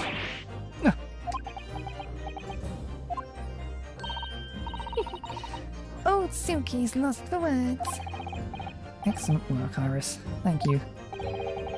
And now it is my learned student friend's turn to be lost for words, I feel. I believe your judicial assistant has already left the country for your Eastern Island home. Well, yes, that's true. Then you may have some difficulty in establishing all the facts. For the sake of argument, let us assume the peephole has dimensions that are a perfect fit for this contraption. In that case, when was the peephole cut? The prosecutor demands proof of your answer. What is the purpose of your line of inquiry, Lord Van Zieks? It's very simple, my lord. The defense argues that the peephole was created after the incident using this device. But now that the perpetrator has returned to her native land, she cannot testify to the fact. There is no proof. And for as long as the defense remains unable to prove when the peephole was made, my learned friend's claim amounts to nothing more than a baseless accusation. What? Indeed, that is so, Lord Van Zieks. Well, Consul? I, Don't give up now, Bruno. This is the time to create your own opening and force your way through. I don't know if I can do this, but I do know one thing. Mr. Sato-san is the greatest judicial assistant in the world. Very well. The counsel for the defense will present evidence to support the claim made. Proof that the peephole in the door of Windybank storeroom was created after the events and not before.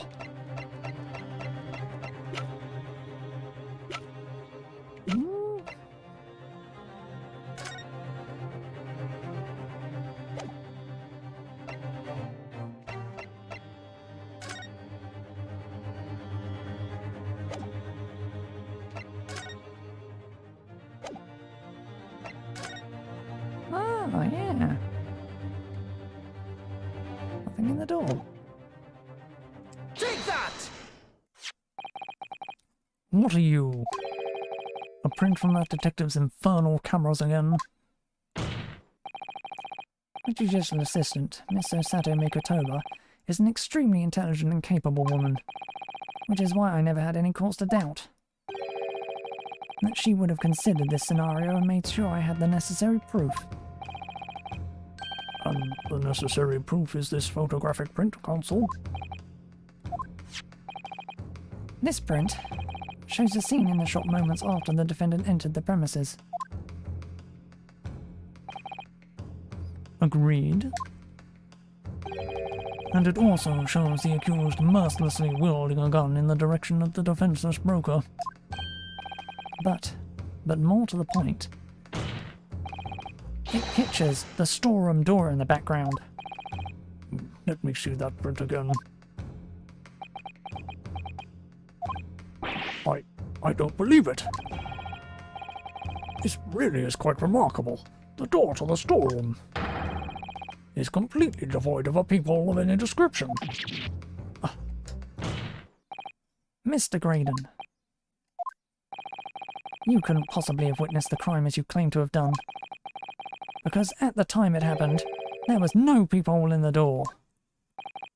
In other words, your testimony is a catalogue of lies. No!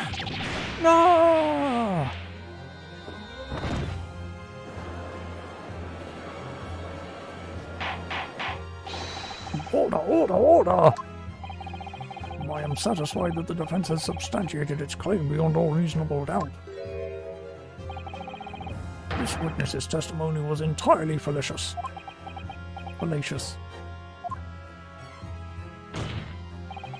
That's not the only thing we now know beyond all reasonable doubt. My learned friend's assistant's guilt can no longer be denied. The woman tampered with a crime scene. But more importantly... Good Lord, there's more Lord Van Zeeks. The defense may have established a reprehensible instance of perjury. But that is no proof that this man is the victim's killer. Yes, that's right. What? I was there at the scene, it's true. And I was shot in the arm, it's true. But that's all. Yes. In fact, if you look at the circumstances, I am the victim here. Oh, please. No! I don't believe this. They're right, as it stands now. I don't have any definitive proof that he is the culprit. Still, he can't worm his way out of it now. Iris? You know what they say. There's no point locking the cat's door after the cat is bolted. Isn't that right, Runa? As Hurley always says. One lie begets another. No, wait, that might have been a line I wrote for him in one of my stories. Well, no matter who said it first, you're right. Mr. Graydon, not only did you give false testimony to the court, but the lies you told make no sense. Make no sense? What do you mean by such a remark? What you said in your testimony. reveals that you know something you shouldn't have known. In other words, there is a fundamental inconsistency in your statements. What? Objection! This is provocative talk, counsel. Won't you enlighten the court? Explain this alleged inconsistency. Maris was right. One lie begets another. The inconsistency is revealed by the lies in the witnesses' statements. They show that Mr. Graydon had knowledge of something he shouldn't have known anything about. Namely,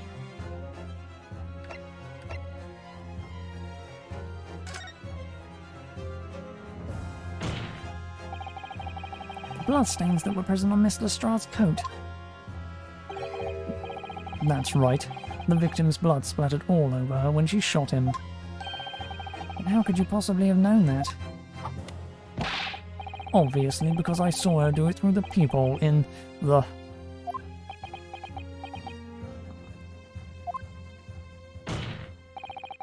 The point is not that you lied in your testimony, Mr. Graydon.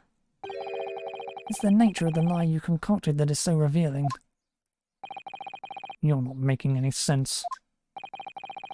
Then let me ask you a simple question. How is it, Mr. Graydon, that you knew of the existence of the peephole in the storeroom door? What? Well, obviously I...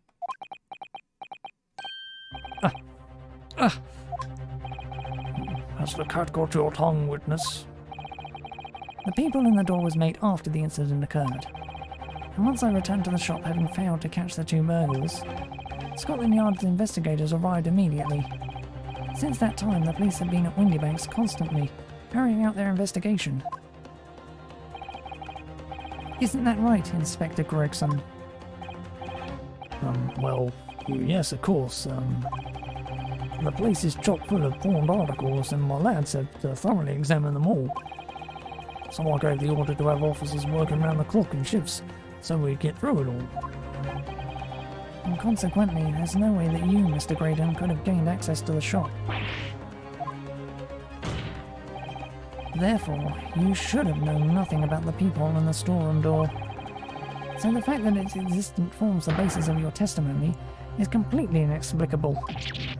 Objection!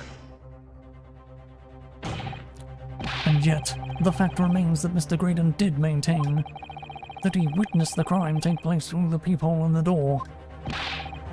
How on earth is that possible? Could I have a word, please, Lord Van Zeeks? Speak, Inspector. It's just that I really want to be getting back to the station now to put in my report. There's really nothing more I can add to this testimony, so if it's all the same to you... Permission denied. Oh, It's not all the same to me, Inspector. Not at all. You will remain exactly where you are until this trial concludes.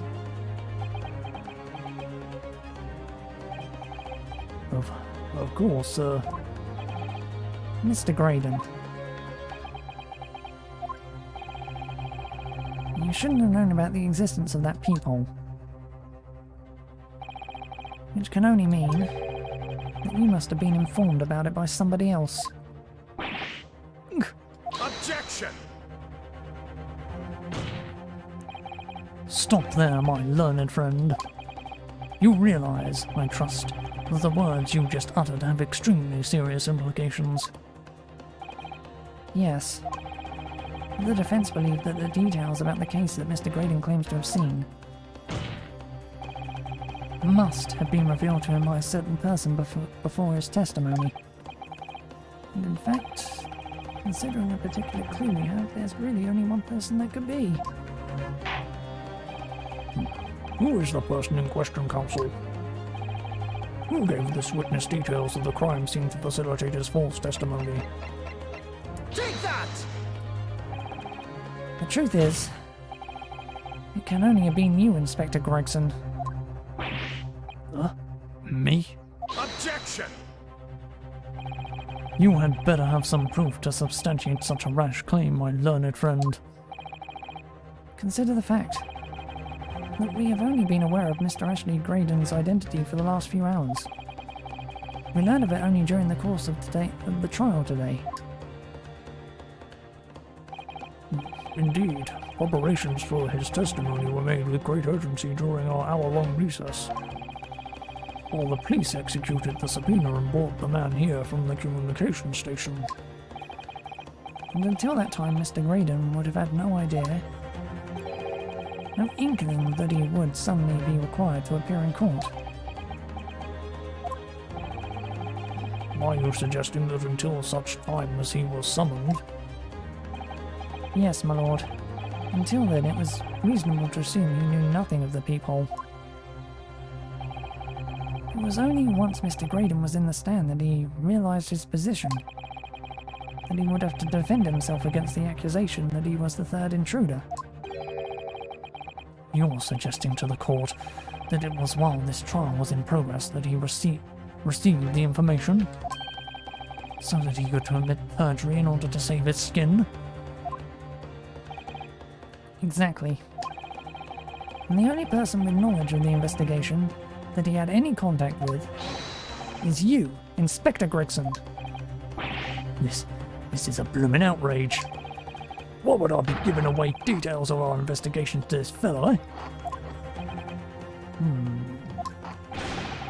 I was summoned to his lordship's chambers during the recess in any case. Had you forgotten that? Quite true. I had a number of questions regarding the events that transpired at the pawnbrokery. Which means the first time these two laid eyes on one another was after proceedings resumed, following the recess. Since then, they've been in full view in the stand, where such illicit discussions couldn't possibly have occurred. I've just remembered something, Bruno. What is it, Iris? There was one time before, wasn't there? I think it was when Ginny was testifying. Oh yes, now you mention it. When the bailiff was dispatched to retrieve McGilded's music box from the scene of the crime. That's it. It was during that testimony. I remember finding it strange at the time. Mr. Graydon and the inspector seemed to be having some kind of secret discussion. Would it have been possible for you to give Mr. Graydon the information he needed? You little toe rag, you're making all this up. I'm a respectable Scotland Yard inspector, for crying out loud. Why would I do something like that? Why would I be giving away confidential details to the likes of this bloke? Admittedly, you wouldn't have had any reason to do something like that for no gain. But perhaps it was part of a deal of some kind? Then it starts to make more sense. What deal, Consul? I wonder if perhaps in exchange for details about the people at the crime scene, Mr. Graydon agreed to give a certain something to the inspector?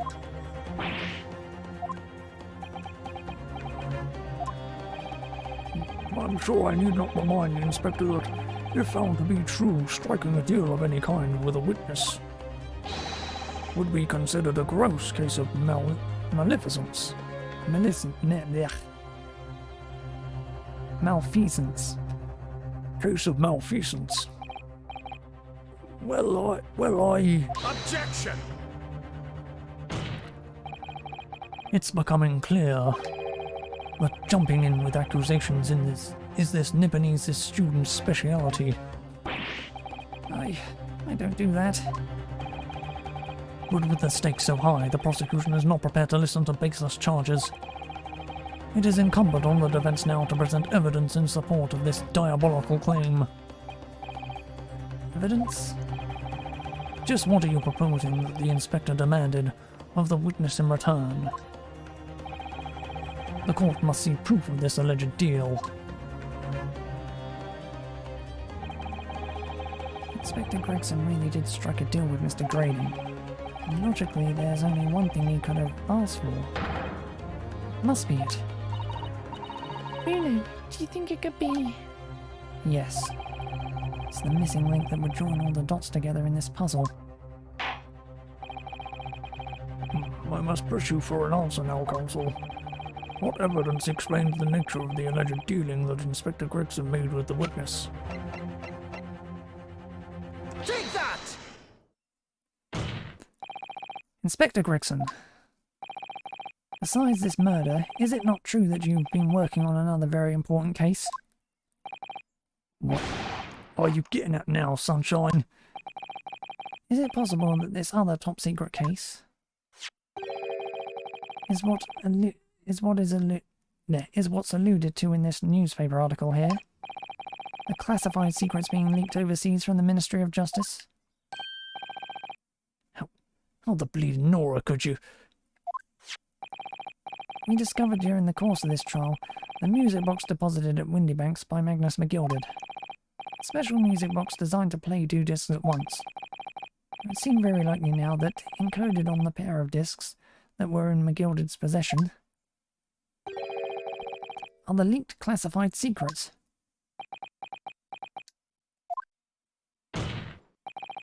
So I put it to you, Inspector, that in order to recover the second of the discs containing those secrets,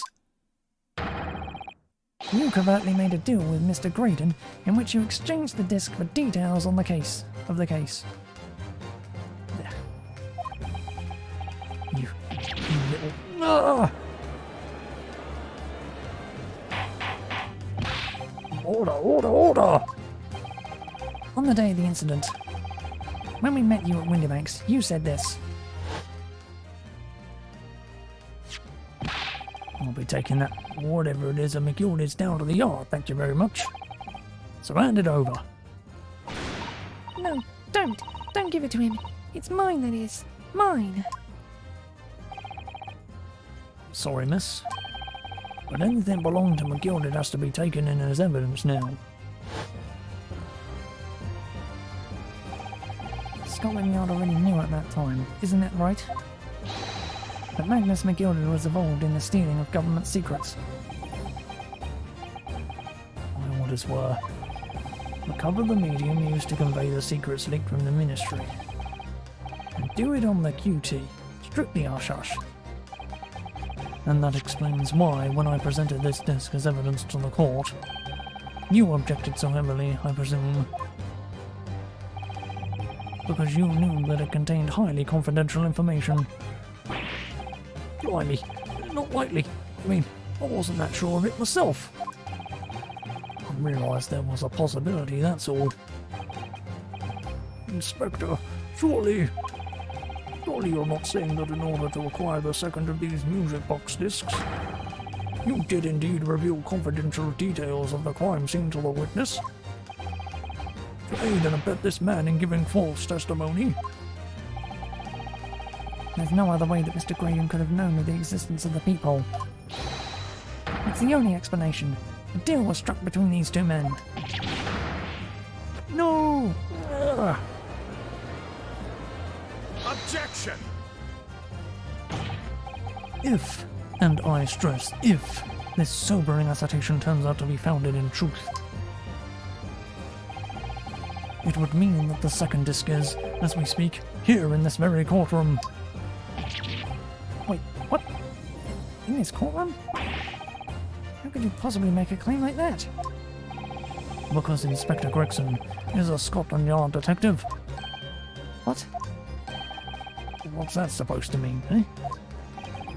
As a seasoned policeman, the inspector will have approached this alleged deal with caution. Certainly he would not have accepted a gentleman's agreement in this matter.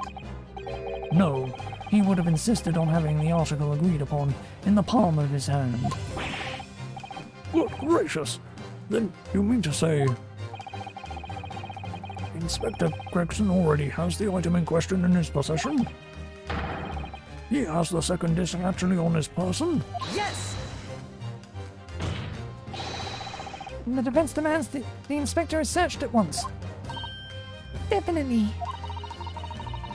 They could only have struck a deal with each other when Ginny was testifying before. And Gregsy hasn't moved from the witness stand since. My lord, please, order an examination of his personal effects immediately. Well, Inspector,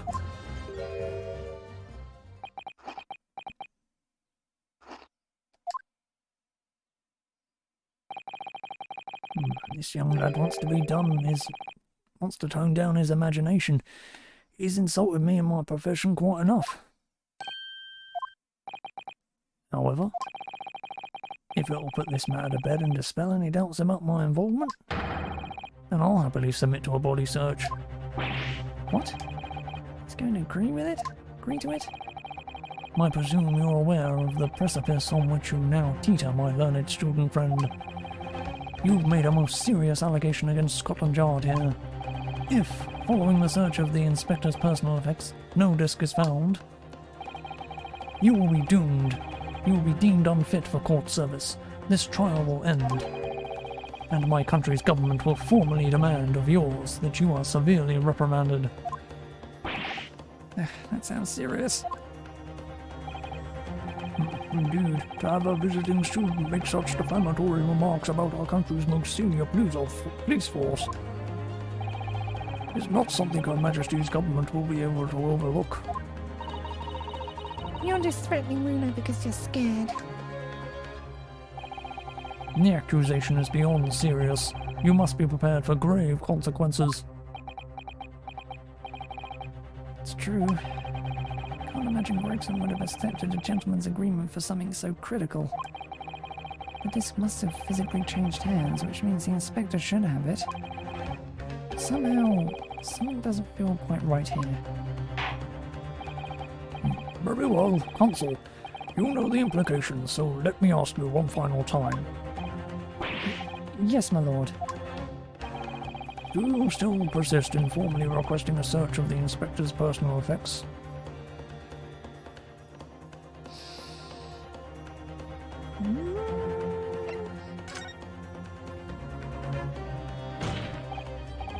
Yes. The defense formally demands the search be conducted. Well, Don't say you weren't warned, but your typical Nipponese stubbornness may well land you in hot water this time. Perhaps the lesson will do you some good. Fair enough, I've got nothing to hide. very well then. Bailiff, conduct a search of the inspector's personal effects, please. The defense demands a search, but not of Inspector Gregson. What? Now what's all this? I'm the one you're accusing, aren't I? I thought you wanted to search me. No, Inspector, not you. Somebody else. What's the meaning of this, eh? Lost it at last, have you, sunshine? The court shouldn't have to put up with this nonsense. You're being completely irrational.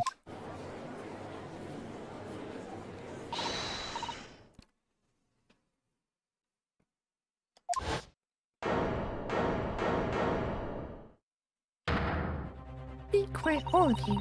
Bruno's doing what you all told him to do, and having the courage of his convictions. So you should respect that and listen to what he has to say in good faith. Because that's the British way.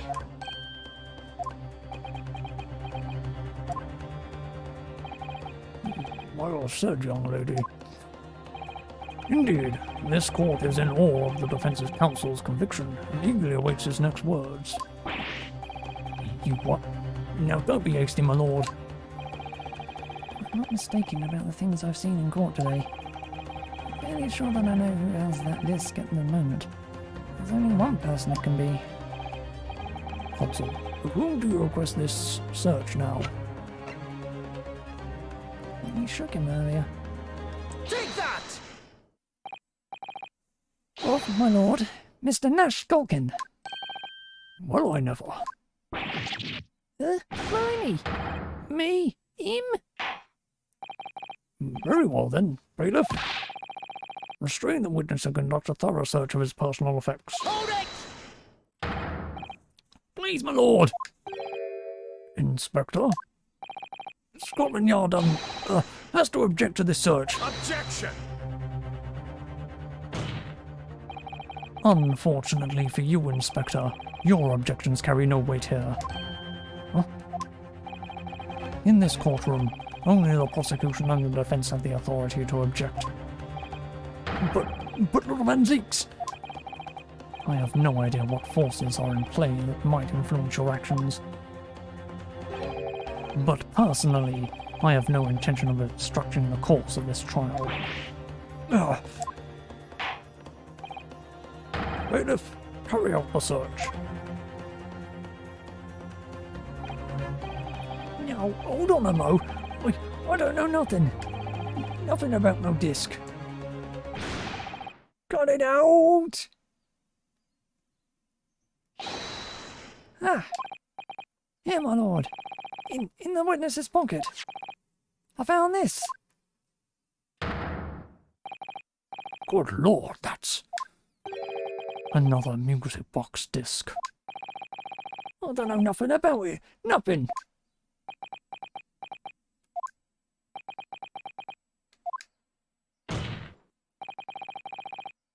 That is the second music box disc, left behind by Magnus McGilded. Is it not, Inspector Gregson? Ah! Order, order, order! Mr. Skulkin, what have you to say for yourself? Gordon Bennett? I mean, just Gordon Flaming Bennett? I swear I didn't know nothing about that disc. Honest to God. Consul, would you please explain what exactly is going on here? The alleged deal was struck between this witness and this detective, no? Without question, my lord. Then for pity's sake, why on earth was this man in possession of the disc that the inspector traded for information? Inspector Gregson is a shrewd, calculating man who rarely loses his composure. But at one particular point in his trial, he exhibited some unusual behavior for a brief moment. I don't recall what unusual behavior. It was, yes, during my cross-examination, Mr. Graydon. Tell me, Mr. Graydon, when you left the pawnbrokery that night, was it by any chance with the second disc in your jacket pocket? I admit to nothing of the sort. While Mr. Graydon answered my questions, the inspector appears to have grabbed Nash Skulkin by his coat and was shaking him violently. Yeah, he did, no. I thought my noggin was going to fall clean off, I did. I was wishing I'd been born as a brother, I was. What exactly happened to make the detective attack you like that? Oh, I ain't got a clue. He just suddenly turned and grabbed me whistling like that. He started shaking me. Grabbed me whistle like that and started shaking me. Yeah. Why the blazes didn't you mention the third gun when we got down to the station? That's what you said. You know it went down my ear hole, he did. My head's still throbbing now. The way the detective behaved then was extremely out of character. But looking back now, it must have been then that he did it. That was the opportunity Inspector Gregson created for himself in order to hide the disc. Well, bless my wig. He hid it? You. But I'm afraid I fail to comprehend the motive here. If the detective had acquired the disc he was after, why on earth would he then proceed to hide it in another man's pocket? This is a court of law. You could have submitted the item as evidence. It would appear, my lord, that the inspector was not at liberty to do that. Why ever not? As the man himself revealed earlier, his current assignment has some special conditions. My orders were: recover the medium used to convey the secrets leaked from the ministry, and do it on the QT, strictly hush-hush. Hush-hush. A top-secret assignment, is it? As far as we're aware, the information stolen comes from confidential government communications. It would seem that if that information were to be revealed in court as evidence, it would be problematic. Does that sum up the situation, Inspector?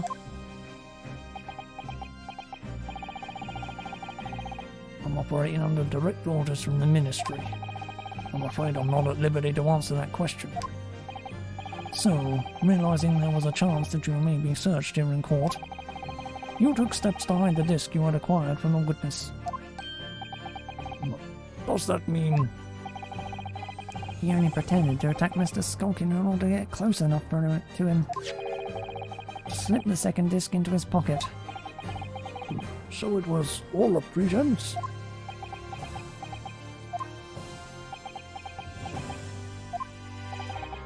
Well now, Inspector Gregson, and you, Mr. Graydon. Are you prepared to admit to the accusation made against you of this alleged deal?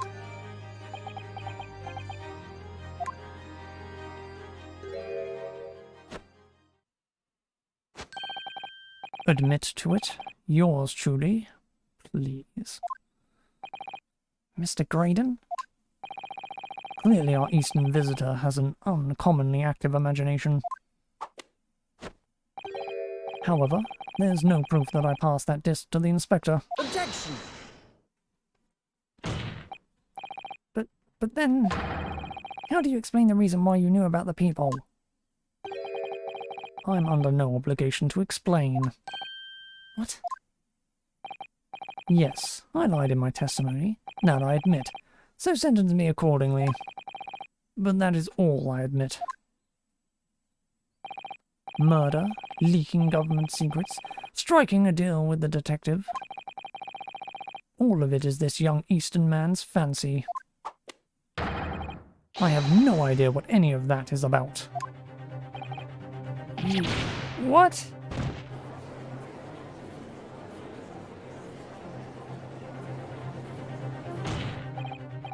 Well, what about you then, Inspector Gregson? Do you admit to making a deal with Mr. Graydon in order to acquire the disc? Ladies and gents of the jury, as a Scotland Yard inspector, I will declare this and nothing more. I am acting in the best interests of the country. Whatever I've done, it's been in the name of justice. So, as members of the public of this fine country,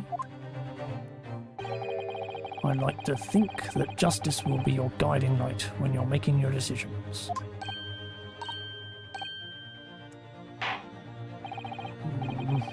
This is quite a contrary indeed. Rarely have I encountered such extraordinary tumultuousness in the concluding of a trial.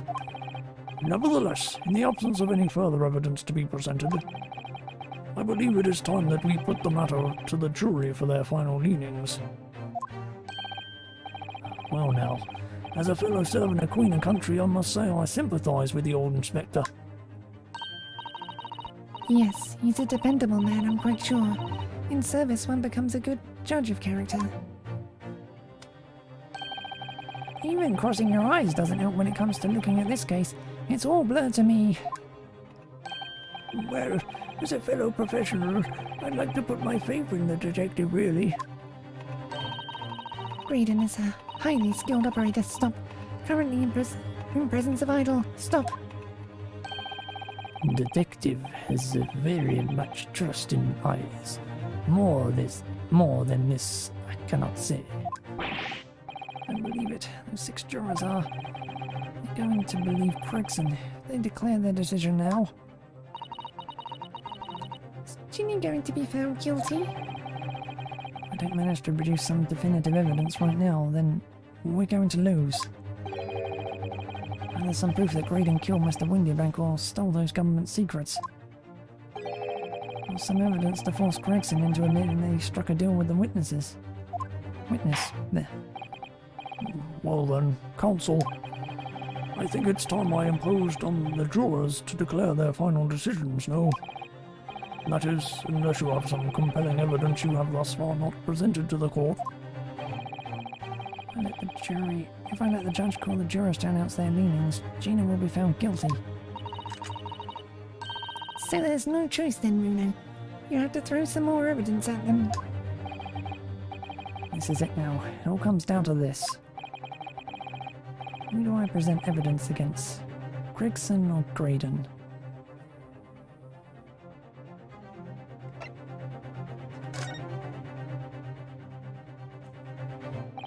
Inspector Gregson, there is one final piece of evidence I would like you to see.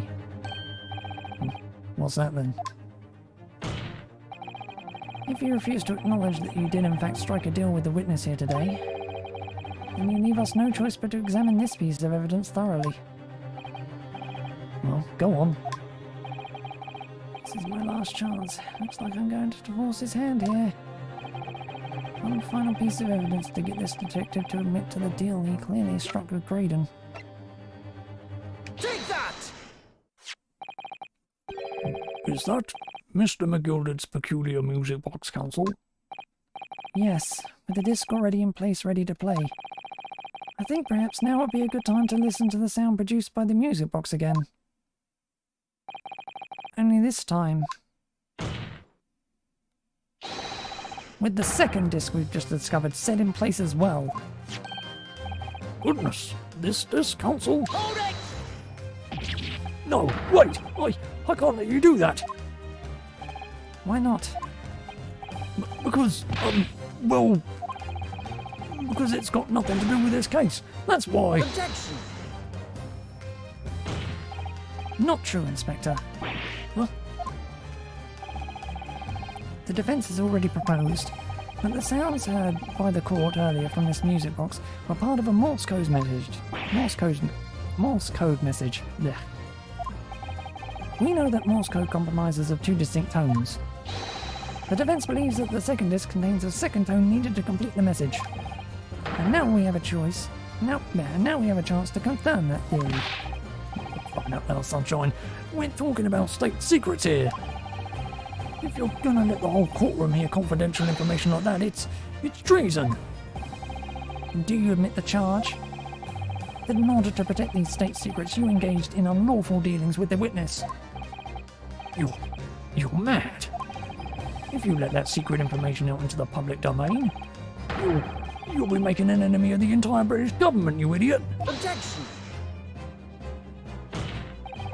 Let's not forget, Inspector, that you, a Scotland Yard officer, leaked confidential case details to a witness. That you continue to lie to the court, and all because by fair means or foul, you're determined to do your duty. Well, by fair means or foul, I'm prepared to do mine. Don't you dare.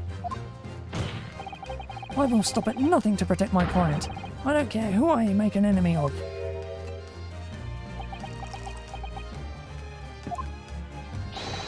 My lord, if you please. The court must hear the sounds made by that music box. Come on, Manzix. For Pete's sake, stop him. Objection! Inspector, you should know my methods by now. I'm a prosecutor. I'm no Scotland Yard puppet. In this courtroom, my duty is to the law, so let me propose a toast to uncovering the truth by fair means or foul. No!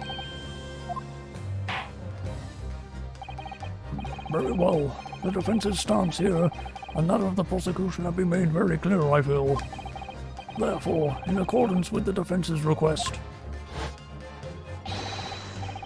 the court will now listen as this music box is set in operation once more. This time with the second disc in place, and both discs playing simultaneously.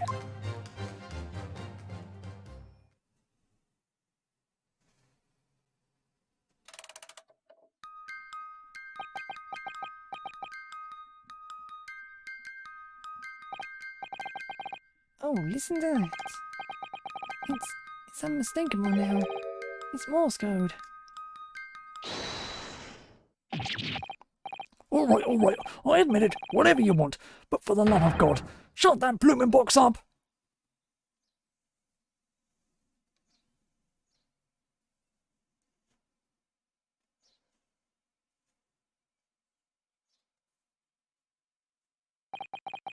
Let me ask you again then, Inspector Gregson. Did you, or did you not, strike a deal with the witness next to you in the stand, Mr. Ashley Graydon? Specifically, did you furnish the witness with confidential case details in exchange for this music box disc? Did you reveal the existence of the peephole in the pawnbroker's storeroom door, Inspector? I did. Stop! What are you doing, man? It's all exactly like the young Eastern lawyer said. When the trial resumed after the recess and we were stood here in the stand together, that's when he approached me with the deal. Shut up, you imbecile. Shut up! You there. You're the detective who turned up at the pawnbroker the other day, aren't you? I may have something you're looking for, Inspector, with me at this very moment. So how about a trade? I suggest you accept. For information that may make certain individuals uncomfortable will soon become very public indeed. I couldn't let that information become public knowledge, not under any circumstances. So I accepted the mayor's proposal and told him details about the case that should have put him in the clear. The people in the storeroom door and the bloodstains on the overcoat. By giving false testimony, this witness intended to have the defendant wrongly accused of murder. Inspector, you know that. Yet you still revealed those details to facilitate the witness's perjury. I did. But then it turned out the people had only been made that night after the incident took place. Scotland Yard wasn't aware of that, if I'm perfectly honest. Well, Mr. Graydon, what do you have to say for yourself? There's nothing and no one left for you to hide behind. You struck a deal with the inspector in order to escape conviction of a very serious crime. Namely this. You are the third intruder who broke into the pawnbrokery on the night in question. And you perpetrated the murder of the proprietor, Mr. Pop Windybank. You.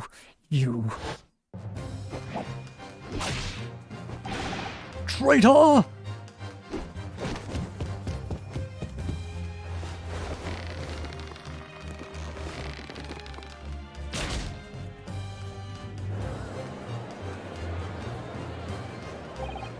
Bailiff! Bailiff! Restrain that man! At once!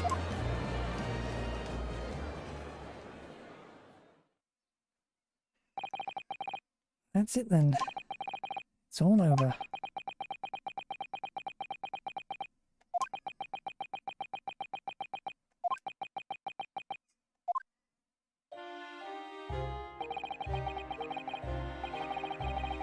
I despise my life growing up. Those slums are vile places. I was cursed from birth, born into poverty, the son of a penniless artisan. My parents did nothing but quarrel all day long. The little money they had was never spent on me.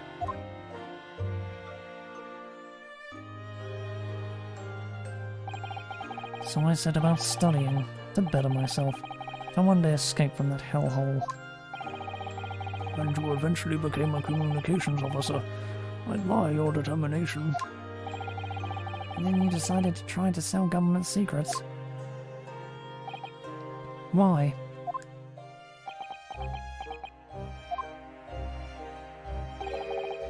Isn't it obvious? Because I wanted money. Even now, years later, the nightmares of my life in the slums wake me in the small hours. I wanted to drown them out with more money than anyone who lived in that squalor could ever imagine. Then one day I met him. Mr. Magnus McGilded.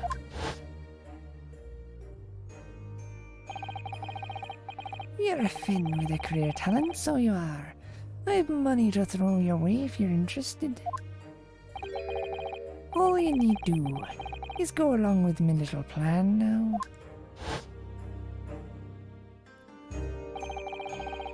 was to steal the Ministry's telegraphic message logs, and McGilded would buy them for a handsome sum. As I was responsible for inscriptions on the Ministry's communications office, it was a simple enough task. Inspections. The lore of the devil's offerings. How easy it is to succumb. But you must have surely have realized the seriousness of the crime you committed. And for that reason, I took great lengths to ensure that my actions were untraceable. By using the music box.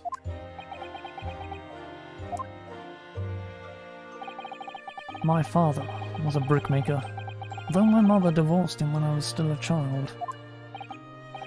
Yes, Mr. Mason Milverton. That's right. He was very skilled with his hands. He had once been a music box maker's apprentice. I imagined his skills would be sufficient to create a machine that could generate Morse code. So I sought out my father again, to employ his services. It was the first time I'd seen him since I left the slums 10 years earlier.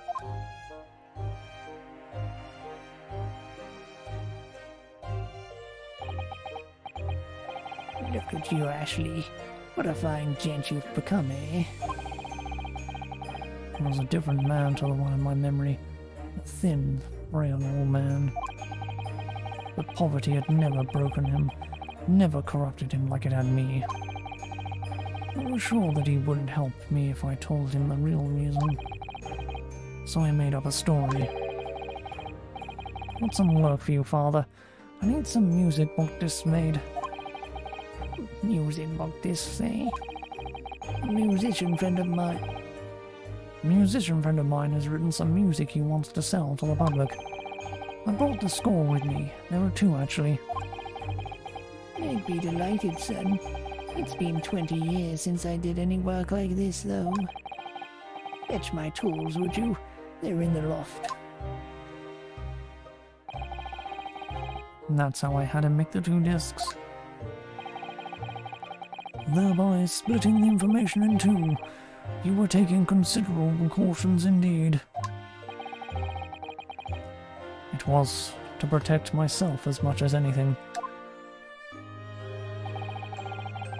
It meant that I could deal with McGilded in two separate transactions. The first involved the first of the two discs and the music box for playing them. I exchanged them with McGilded for 10 guineas. Then, on receipt of the second disc, he would pay 1,000 guineas. So, what happened on the omnibus 2 months ago? Was the second part of the deal the exchange of the second disc? Yes. I'd sold the man information that way a number of times already.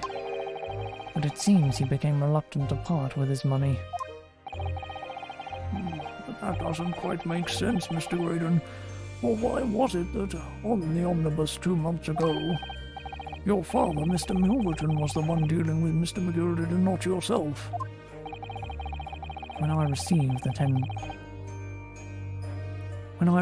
1,000 guineas after my first completed dealings with McGilded, I decided to give 200 to my father for his troubles.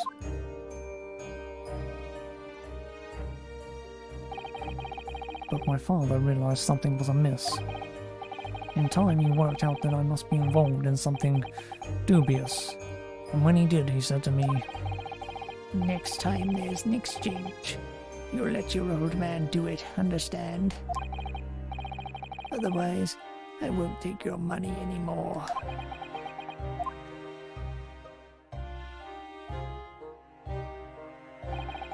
That was my father's way of dealing with it, I suppose. Climb into the omnibus, hand over the second disc, and take the money from McGilded. That's it. He had no idea what was actually on the discs I'd asked him to make. He never knew. Just like I'll never know why everything went so horribly wrong that night. All I know is that the disc was taken from him, and he never returned home.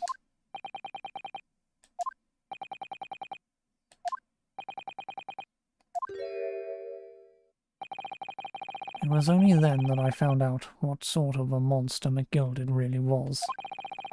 So after 10 years of not once uttering it, I swore on my father's name.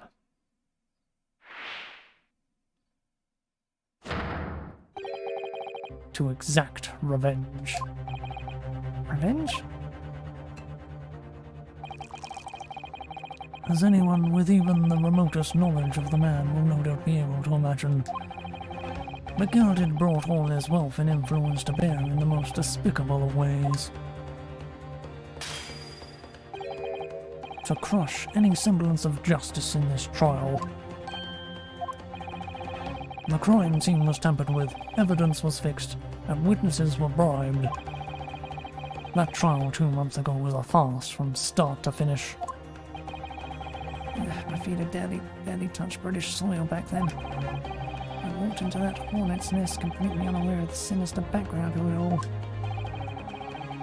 I'd made plenty of money out of my dealings with McGilded by then, so I spared nothing in my arrangements 2 months ago.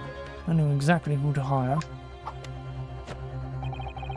If you're willing to pay the price, there are people in this city willing to do anything you ask. McGilded himself had shown me that. Are you saying that... I think you have the picture now. After he twisted everything to his favor in this courtroom to ensure that he walked free, I took matters into my own hands and delivered the justice that monster deserved.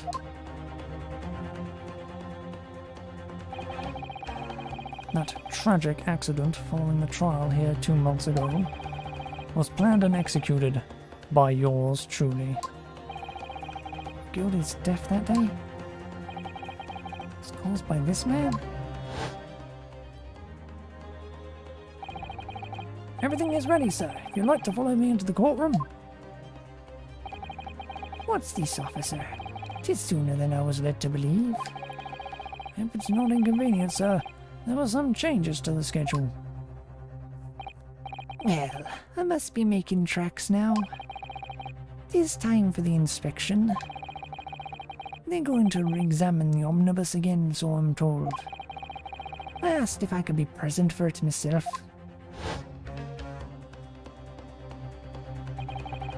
So, that policeman who came to tell McGilded he could examine the omnibus again? That's right, an imposter, hired by me. McGilded used his wealth to manipulate the trial. He paid people to adulterate the omnibus with all manner of false evidence. He threatened witnesses to lie in their testimony.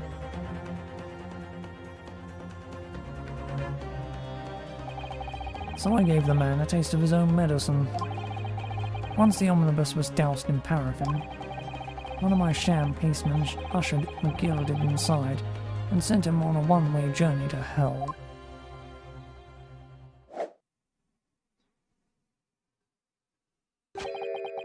An eye for an eye.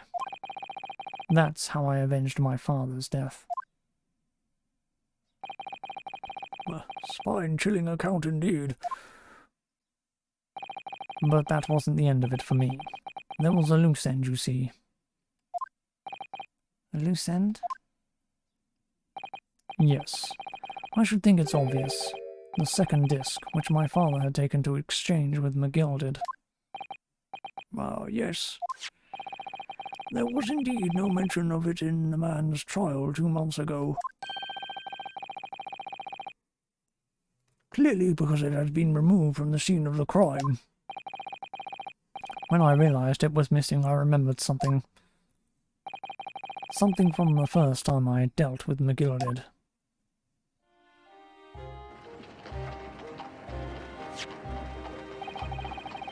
This is the first of the 2 discs, and the music box you need to play them. Well, look at that now. What an ingenious little invention. So then, as promised, 10 guineas for you, young man. What's this? Windybank's pawnbrokery? Aye, there's a pawnbroker's ticket, so it is. You can use it to redeem an article I've deposited there for you. There's no need to give a name. Just hand over the ticket and tell the Finn the watchword. I put a jewel in pawn for you. It'll fetch a good 10 guineas if you sell it, so it will. I've never heard of a pawnbrokery being used in quite that way before. Have you not, Mr. Graydon? London's pawnbrokeries are very useful places, you know. Each one is like an extremely secure vault.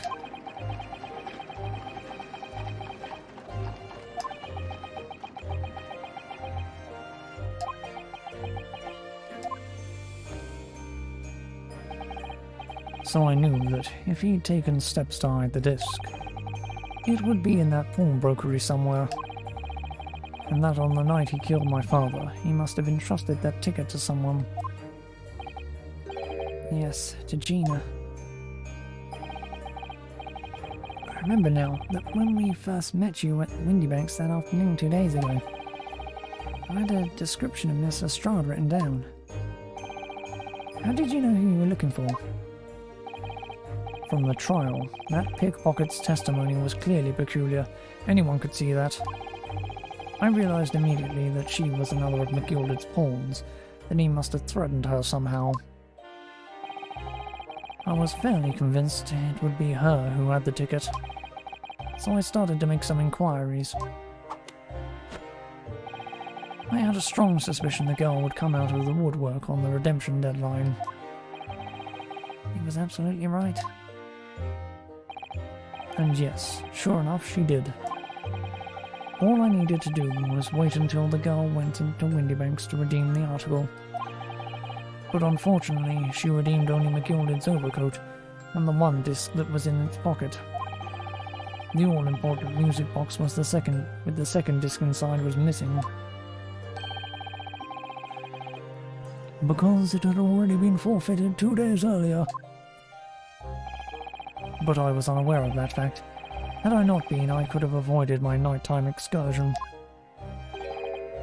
Meanwhile, as our investigation into the stolen government secrets was progressing, we'd picked up on the fact that McGilded was involved. Inspector, you've recovered fast. And my orders were to recover the stolen information as quickly as possible. But we started gathering the fellow's possessions and examining whatever we could lay our hands on. We had a full-scale investigation going on at the yard, but we had to keep it as quiet as we could. Then, when the inspector here took the disc from me in the pawnbrokery that day, I became nervous. I was sure the music box and second disc was still there in the shop somewhere, so I knew that it was a race against time. I had to find those articles before the police did. So that's what prompted you to break into the place that same night. With the help of your old friends, the Skulkin brothers. What happened that night in the pawnbrokery, I can only describe as a nightmare. While Nash and Ringo were searching the counter, I'd located the music box I'd sold to McGilded on the shelves of forfeited articles. And the second disc was inside? Yes. I slipped it into my pocket with a very deep sigh of relief. But then, something entirely unexpected happened. What are you doing in my shop?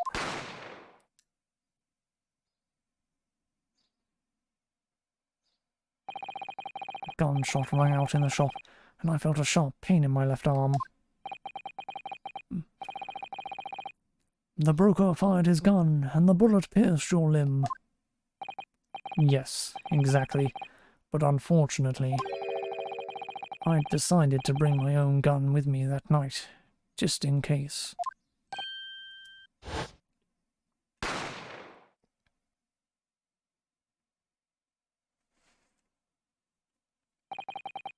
Before I knew what was happening, I'd fired back. The man had already turned to flee. I hadn't intended to fire in his direction, much less kill him. But unfortunately for both of us, the bullet hit home. It struck him in the middle of his back as he fled through the storeroom door for refuge. A sorry, sorry tale. It all took place in the blink of an eye. I don't imagine Nash and Ringo even realized what had happened at first. I was terrified, So I fled. And that's the whole story. That's everything that happened at Windybanks on that wretched night.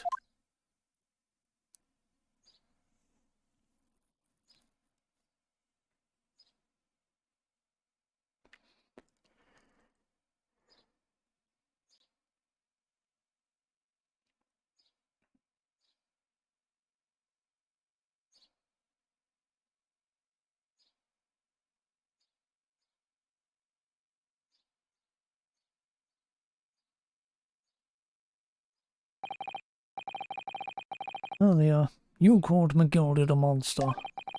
A man who used his wealth and influence to distort the facts and escape justice for the crime of murder.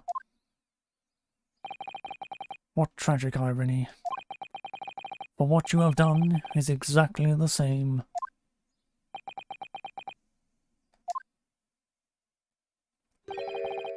You've become the very monster you saw and despised so deeply, McGilded.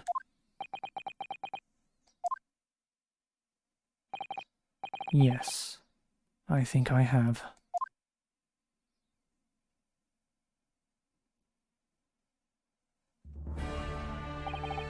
Well, this has been a long and exhausting trial.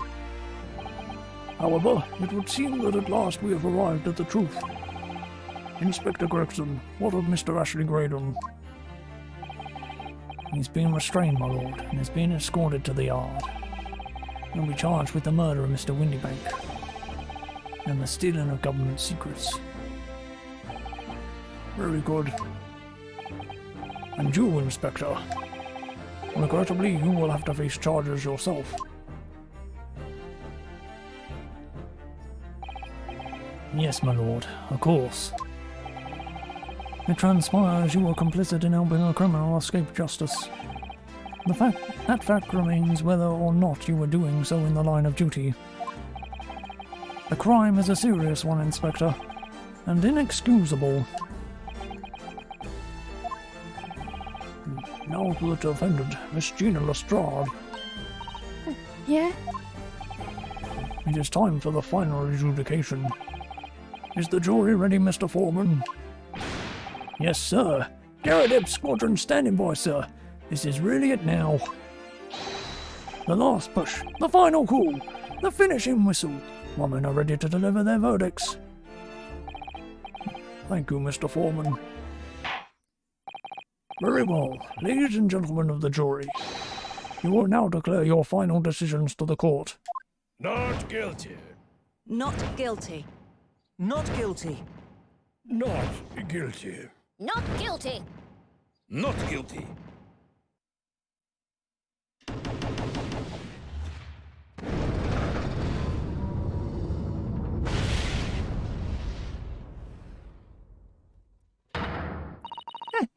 That's the stuff. I'm off the hook. Finally, Bruno. You finally managed to do it. Finally is the word. I really wasn't sure if we'd come out on top for a while there. Lucy was right. You're the best lawyer in the world. Miss Lestrade, I'm not finished with you yet. What? What are you looking at me like that for? Before you start enjoying your freedom, there are certain other crimes to consider, 2 months ago, in my courtroom no less, you gave false testimony, did you not? And in relation to the trial today, not only did you unlawfully enter Windybank's pawnbrokery, you also attempted to abscond with Mr. McGilded's property, it seems. I never done nothing of the sort. Of course not. It's not like you were briefly wearing McGilded's coat in your cell yesterday or anything. Oh, and this one I was getting excited about throwing a party for Ginny this evening. And turning our attention to the defense. Determining that when played together, the music box disc contained a message in Morse code was, well, it was certainly a most unexpected revelation, counsel. Quite so, my lord. The prosecution was caught entirely off guard. In fact, I think we should applaud my learned friend's courage here today. I propose a toast to demanding that government secrets be disseminated before the entire courtroom. Very sorry about that. It was the only way that I could get Inspector Gregson to admit to what he'd done, so... If I may say something on that point. Isn't that? It's, about the sounds produced by the music box before. I do wonder if that was really Morse code at all. What? What are you saying, madam? Oh well, it's just that I'm really rather fanatical when it comes to Morse code, you see. So much so that the whole world seems to be covered in dots and dashes to me, in fact. Goodness, madam. An unhealthy level of obsession one feels. But I must say that in my opinion, the sounds produced by those two discs were nothing more than that. A meaningless series of two different tones. What? What? Can that really be? It wasn't Morse code after all?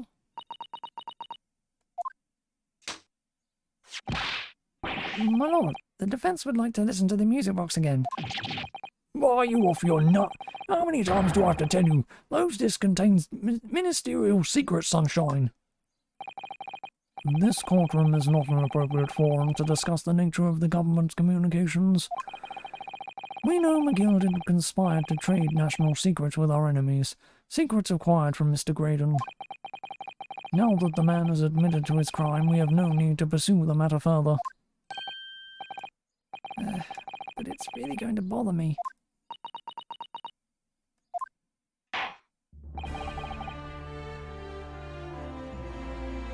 Miss Lestrade.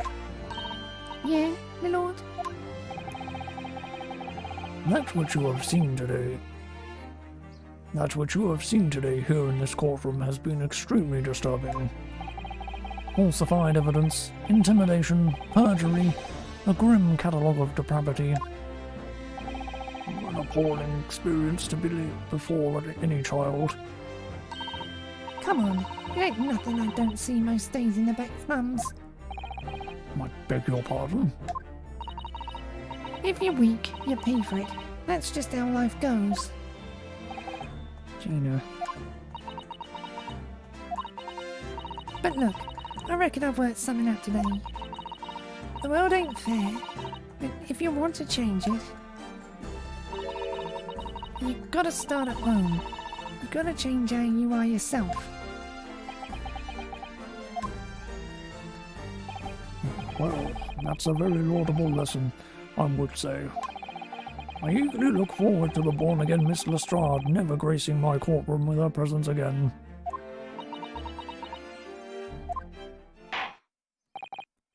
Now, with regard to the murder of Mr. Pop Winterbank, proprietor of a pawnbrokery business on Baker Street, I hereby declare the defendant, Miss Gina Lestrade, not guilty.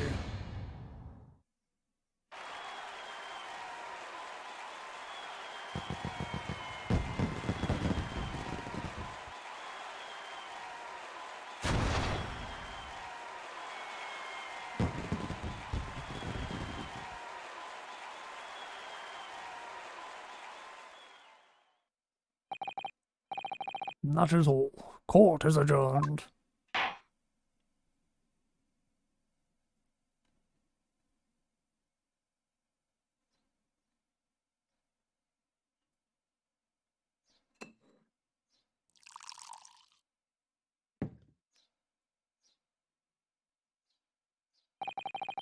On a personal note, I must say you surprised me, my Far Eastern friend.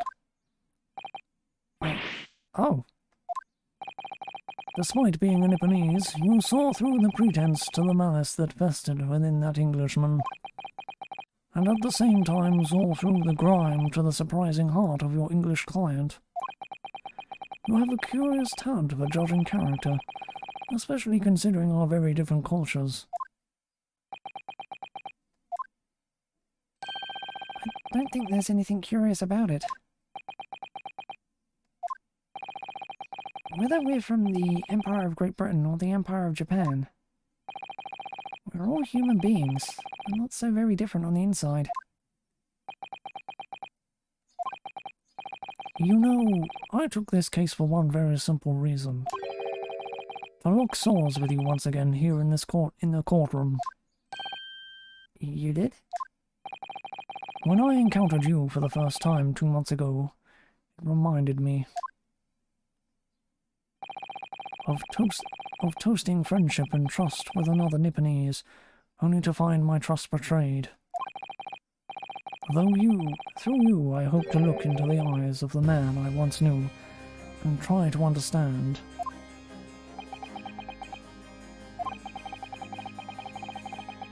You mentioned something similar earlier today, about total betrayal at the hands of the Japanese.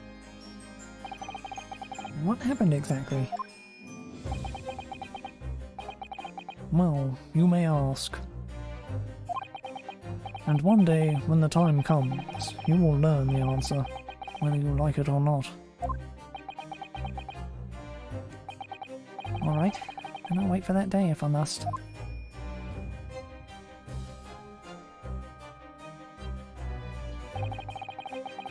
Coming to be known as the Reaper of the Bailey, and my retirement from service 5 years ago, it gives me cause to wonder if our meeting has some deeper purpose. So, farewell, my learned Nipponese fellow, until we meet again.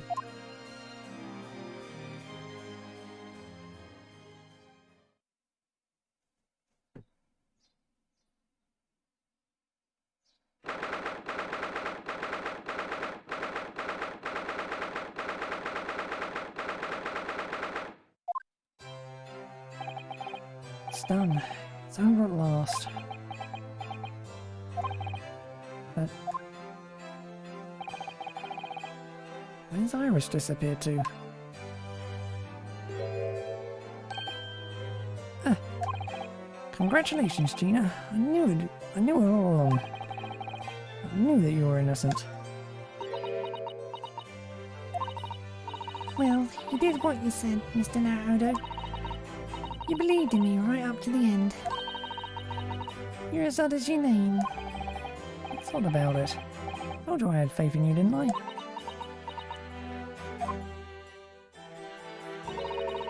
No one's ever has before, see? Kept a promise, I mean, properly. It's awful. I figured something out today. All my life, growing up in the slums, I've never trusted no one. And that's just because I've been scared of being stabbed in the back. I mean, the more you trust someone, the more it hurts when they let you down. Yes, I think I can understand that. After all, I've had a taste of it in that trial 2 months ago. Ugh. I chose to trust someone and paid for it. That betrayal left a big scar. You know though, Gina, I worked something out quite recently too. Trusting in someone else is really an exercise in learning to trust yourself. When your gut tells you it's the right thing to do, and your trust is rewarded, there's no better feeling in the world. I think I have you to thank for reminding me of that valuable lesson. Oh well, if you say so. Don't make a fat lot of sense to me, though. Trying to say that putting my faith in you, Gina, it's been a real pleasure. Crying up now, pack it in. But I suppose I sort of feel the same way. I mean, sometimes trusting someone else is, you know, alright. Thanks. This is the way I see it, Ryunosuke. A defense lawyer is only as good as his faith in his client. And that comes down to how much faith he has in himself. After this experience, I'm starting to feel like I understand what you mean. Kazuma. Am I living up to your expectations? Am I turning out to be a lawyer you believed I could be?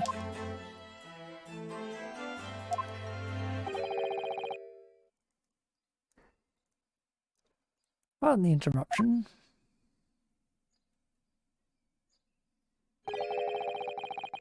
But what the deuce does a man have to be noticed around here, my dear fellow? That voice! It's too late for that voice now, Mr. Naruto. I've been standing impatiently in the corner of the room for an eternity. Yes, it was me all along.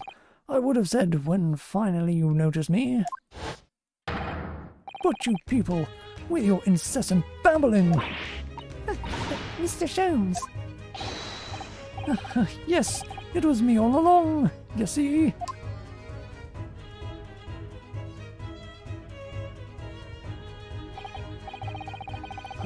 I'd assumed you'd be taken back to the hospital, to be honest.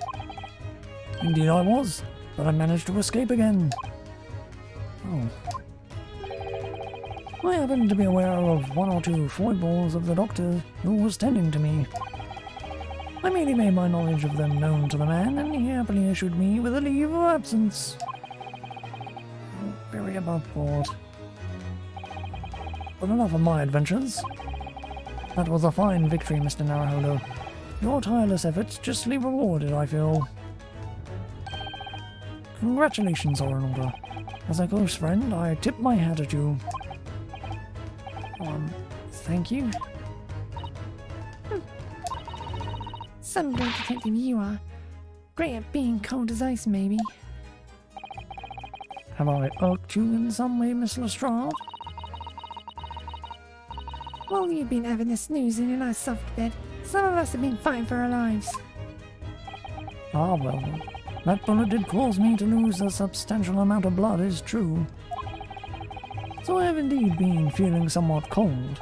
Not perhaps as cold as ice, but, well, have a feel. Could you take your hands off my neck, please, Mr. Sholmes? And in some way, I suppose, congratulations are in order for you too, Miss Lestrade. What's that supposed to mean? Why so half-hearted? Well, naturally, it isn't my intention to alarm you, but an acquittal in a trial with that particular prosecutor is perhaps a little precarious. Oh, but Mr. Sholmes, not alarming in the slightest. Oh, the rape you mean? Of course, anyone who's found not guilty in a trial he was working on winds up dead anyway, is that it? The very point I was trying to make. As exemplified by the fate of Mr. McGilded, in fact. Ah, but of course, I pay no attention to such irrational drivel myself. Yeah, well, it don't bother me. Oh, really?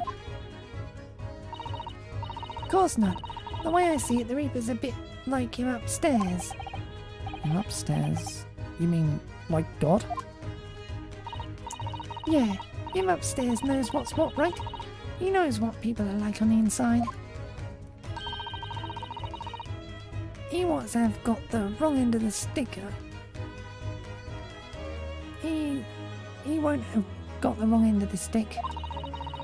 There are some coves like that bog trotter who are rotten to the core. At the end of the day, him upstairs makes sure they got what they deserve. I suppose that's one way of looking at it. Divine justice is one thing, though. The Reaper taking matters into his own hands and claiming lives is another. Well, I ain't like the McGildeds of this world, so I ain't scared. I got principles, see?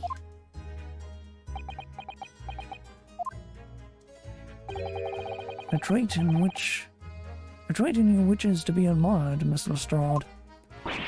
Oi, just give me a rest, alright? As I was saying, congratulations are in order. The news of your acquittal was very welcome news to me indeed. Let me express my heartfelt congratulations, Gina. Well, there you are, Hurley. How long have you been here? Honestly, I went to the main entrance especially to meet you there. Ah, Iris, my dear, I do apologize. But wait until I tell you what happened.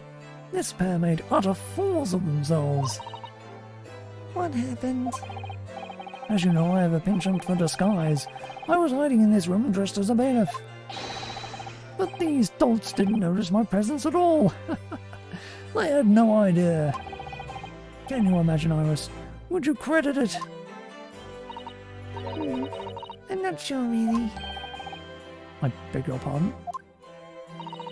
I'm sorry, Harley, but you just don't have the weighty presence you seem to think you have.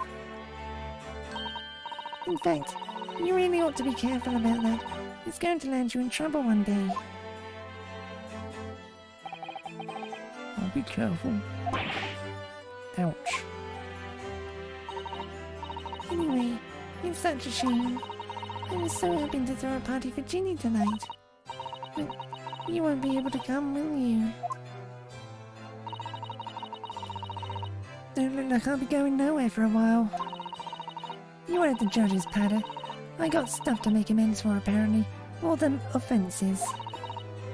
What was it again?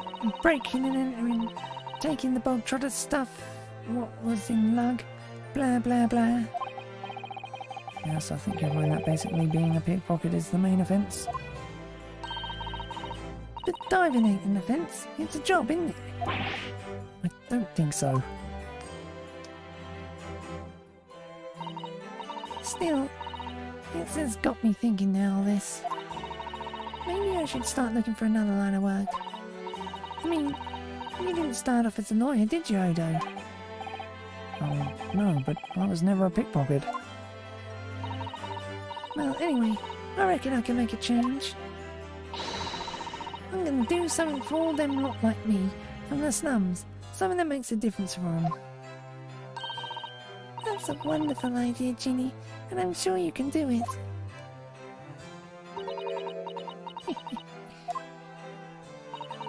What is it?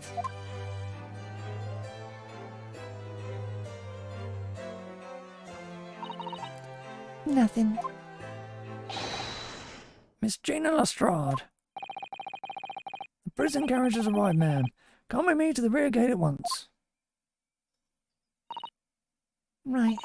Well, looks like I'm off then. Yes. Goodbye, Gina. And good luck.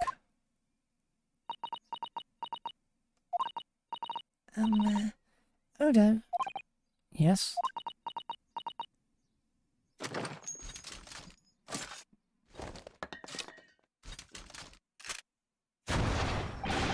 Ah! What was that for? I don't know. I mean, I don't know what to say, so... Ah, indeed. Perhaps the situation calls for a phrase hitherto missing from our vocabulary, Mr. Lestrade. Huh? On occasions such as this, I would recommend a simple thank you. Oh. Oh yes, it's good advice, Ginny.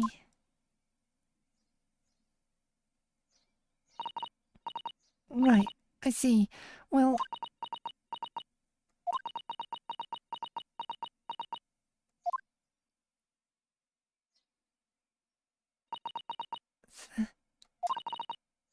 Thanks, Odo.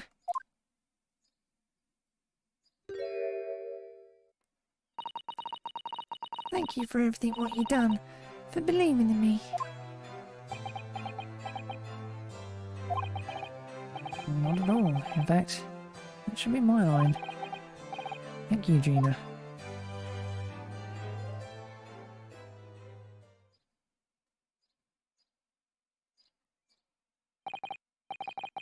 There she goes. I wonder if I'll ever get to see her again. Ever see her again there. Well, quite the indomitable pick pass. Oh, I nearly forgot. I bought a paper outside. It's a special edition, and this trailer's all over the front page. Pickpocket innocent proven. Isn't it wonderful? You should have shown it to Gina, Iris. She would have been thrilled. Oh no. silly of me. But anyway, would you like the good news or the bad news? Not again. Well, what do you say, Bruno, Harley? As usual, I think I'd rather get the bad news out of the way first. Absolutely not. I have no intention of listening to anything but good news. And there you have it. How people answer that question says a lot about them, doesn't it? Let's not go there. Alright then, maybe let's start with the good news this time. The rain has finally stopped. It was a record level of rainfall apparently. Well, that is good news indeed. We can journey back in greater comfort. Alright then, what's the bad news? The huge storm has left the sea very choppy. The channel in particular is awful, so sailing out of Dover has been delayed by a day or more. Wait, Dover? That's right. If we head to the station immediately, we may still make it in time to wave Susie off. But... there won't be a train, surely. We couldn't be that lucky. Who do you think I am, Mr. Naruhodo? Mr. Shanks? I rushed to Victoria Station earlier and made arrangements for a special express. If we hurry now, we shall be there in time for dinner. And I know a fine restaurant that serves the most delicious baked sole. The Great Detective does it again. Indeed he does. I happen to be aware of a number of the rail transport director's foibles. Wait. I merely made my knowledge of them known to the man, and he happily laid on the locomotive. Elementary. Just an idea, but it might be wise to stop manipulating people that way. What are we waiting for then? To London Victoria.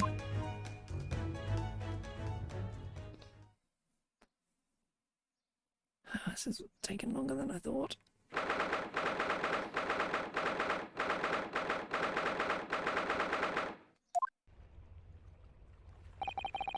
That took somewhat longer than I had anticipated. Susie's boat must be about to leave now.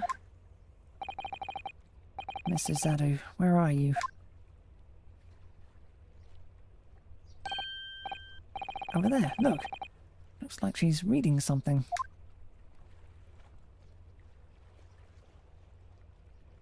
Hold it! Mr. Zadu, wait! What are you doing?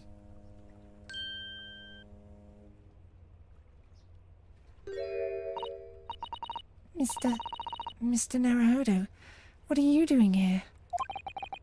Came as soon as we could after the trial. I mean, we heard that sailings were being delayed due to the bad weather, you see. Oh, I see. Then tell me, how did Gina's trial go? It went well. She was acquitted.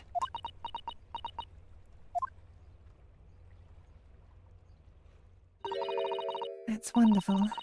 Really wonderful news.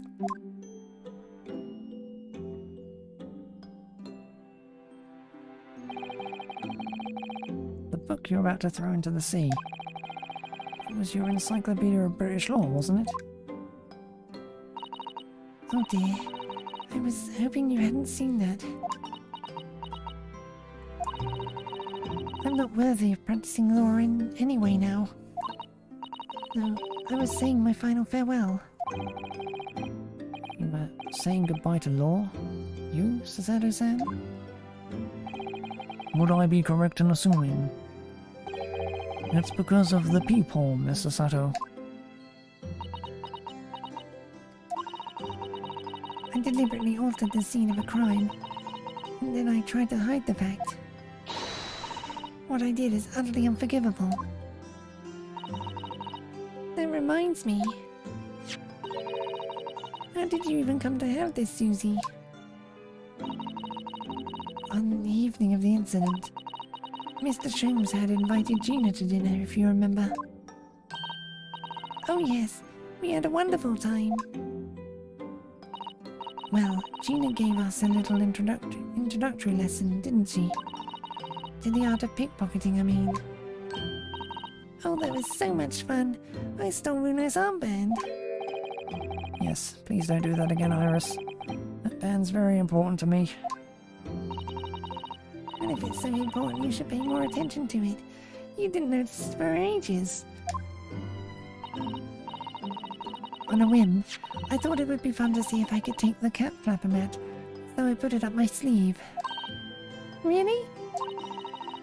And then I rather forgot about it until I found myself in Mr. Windybank's shop with it later that night. I see. And then...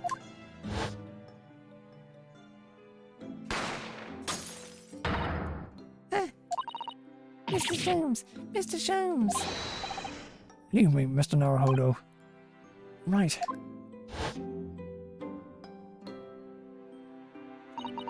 After Mr. Naruhodo had left the shop, I started to think. That door started to play on my mind. The storm door, you mean? Yes. If Gina was anywhere in the shop, I realized it could only be behind that door. And at that moment, the little device that I had at my sleeve sprang to mind. I was so worried about Gina, I simply had to know. So you used the cat flapper mat to make the peephole in the door. It's captured in a photographic print of the shop. By one of Hurley's red-handed recorders. Indeed. It was of the first importance, that point. Precisely when the peephole was made, that information would prove to be Mr. Naruhodo's greatest weapon. Though naturally, without proof, it would have amounted to nothing. But when I looked through the hole in the door, the sight that met my eyes made my blood run cold.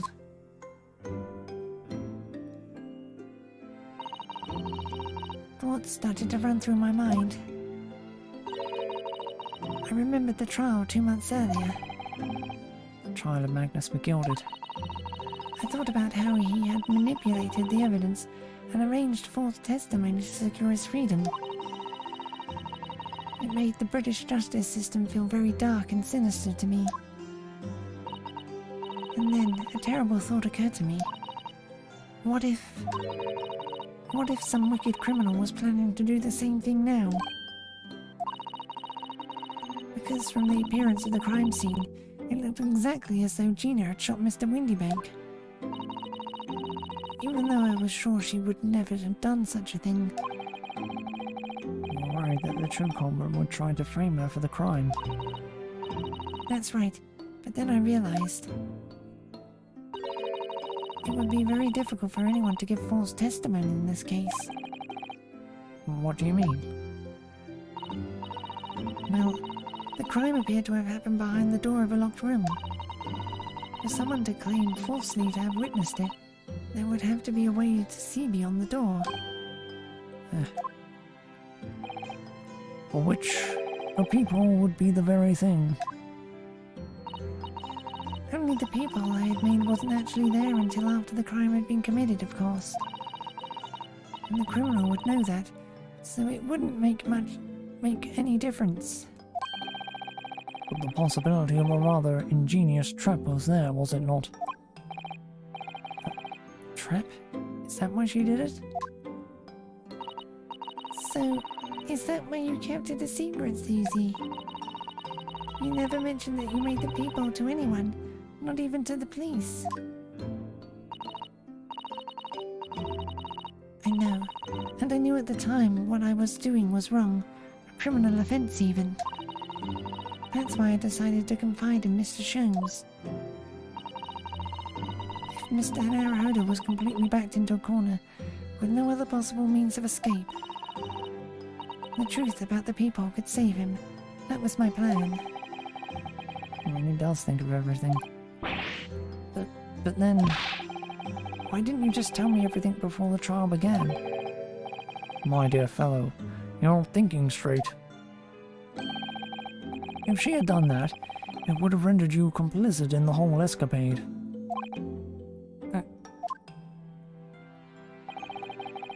You could have been disbarred if you had been seen to have knowingly tampered with a crime scene.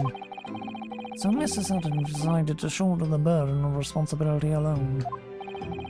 For your sake, and Miss Lestrade's. Miss Susato.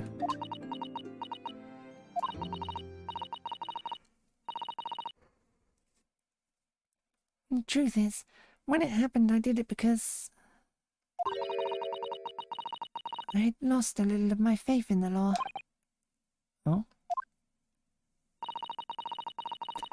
I was worried that the right person wouldn't be convicted of a crime. But the moment I allowed myself to think that is the moment I lost my right to call myself a judicial assistant.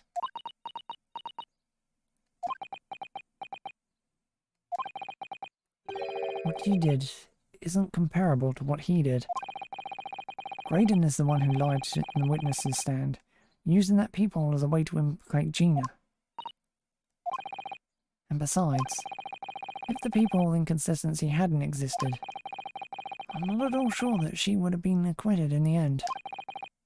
Miss Susato, what you did saved Gina's life.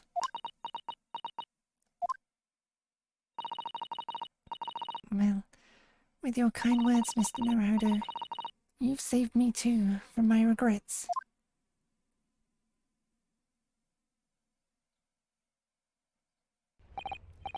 Well, we must all be thankful that Miss Lestrade's freedom has been assured. Yes, exactly. Although some of the loose ends in that trial will continue to play on my mind, I'm sure. But the revelation that the music box disc contains secret messages, Mr. Naruhodo. What a triumph to work that out. I'm full of admiration. Actually, that argument wasn't quite as compelling as I thought it was. Oh, it wasn't? There was a communications officer among the jury members, you see, a telegraph operator. And she said that the majority of the sounds on the discs were just as meaningless tones. As one would expect. After all, we are talking about secret government communications. No doubt they were written in cipher to avoid being readily understood should they have been intercepted. In cipher? I see. So then we could never have hoped to understand the message anyway. Nonsense, my dear fellow. It's quite a zero-pipe problem, I assure you.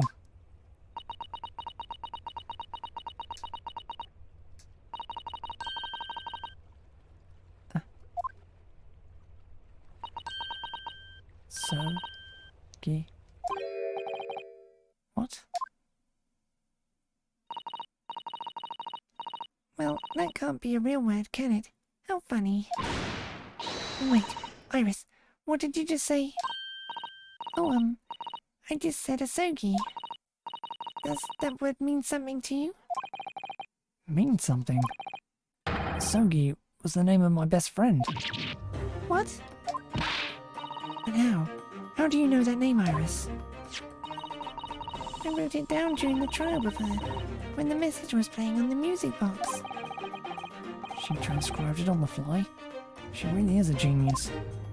I thought the message probably wouldn't be written out in plain Morse code, so I tried various ways to interpret it. But whenever I tried, the words just didn't seem to make any sense. That is, in English at least. Oh. It suddenly occurred to me, you see. There's more than one Morse code, not just the English variety.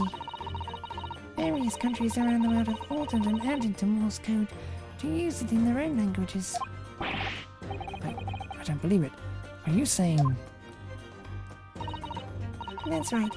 I've only actually seen a chart of Japanese Morse code once before.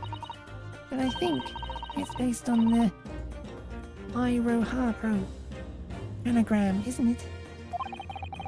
Do you mean to say that in Japanese Morse code the message says Asogi? Yes, I think so. Sorry, but I don't remember all of the Japanese Morse code. Iris, would you let me see that? Mrs. Anu, do you know it? Do you know Japanese Morse code? Yes, I spent some time studying it. Because I'm quite sure Morse code will become even more important for international communication. Then might I recommend, my dear madam, that you focus your efforts on the English version. Be that as it may. Iris, show me the message, please. Of course.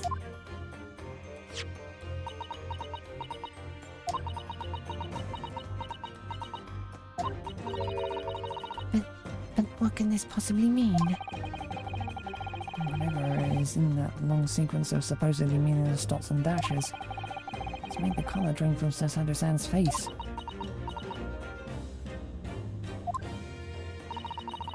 There's no doubt that this message is written in Japanese Morse code. So the British Empire has been using Japanese for its secret communications. I don't understand the reason why, but the message appears to be a list of 4 people's names. 4 names? The first is Kei Asogi. Kazuma Asogi.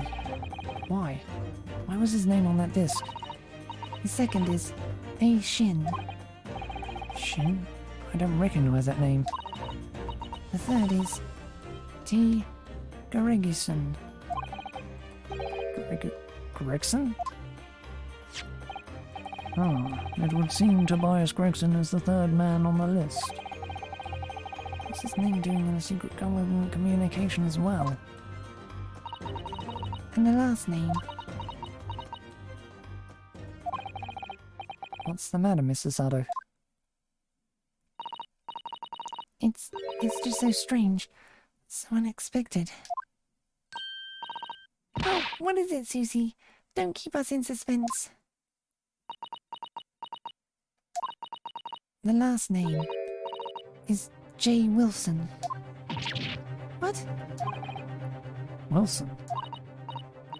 John H. Wilson? You mean Daddy? It says only J. Wilson, so I'm afraid I can't be sure. Then after the 4 names it reads, if I translate from Japanese, and that is all 4. And that's the end of the message. Or rather, the end of what you noted down, Iris.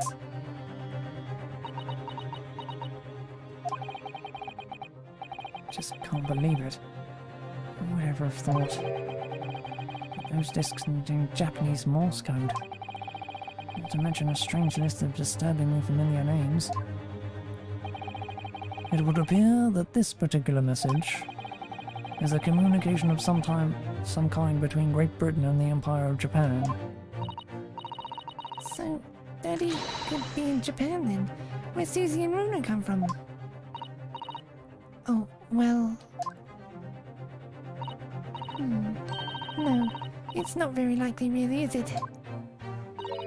I mean, there are thousands of people with the surname Wilson, and there must be a lot of J's among them. Professor John H. Wilson, visiting professor of medicine at the Imperial Yume University. But we can't tell Iris about that now. We just can't. This is so strange. Somehow I'm solving the case of the Windy Bank murder today. I feel like I've rolled back a boulder at the mouth of a very dark cave. I do wonder if perhaps it's a dark cave that we shouldn't go wandering inside.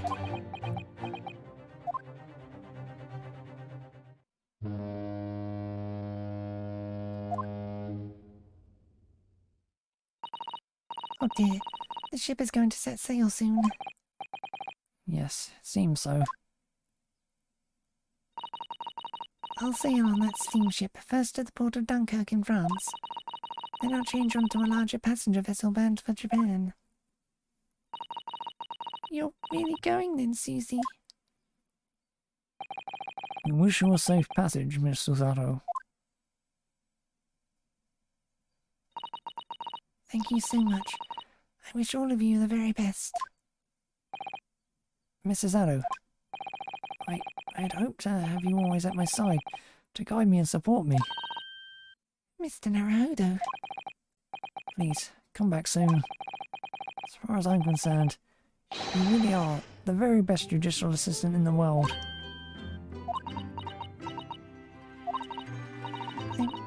I'm quite sure. I'll be back before you know it. Really, Susie? Oh, now don't forget, Iris. I made you a promise I've yet to fulfill. A promise? About your manuscript. Oh yes, the Hound of the Baskervilles. Well, I'll be waiting for you then, Susie. A promise is a promise. Definitely, Iris.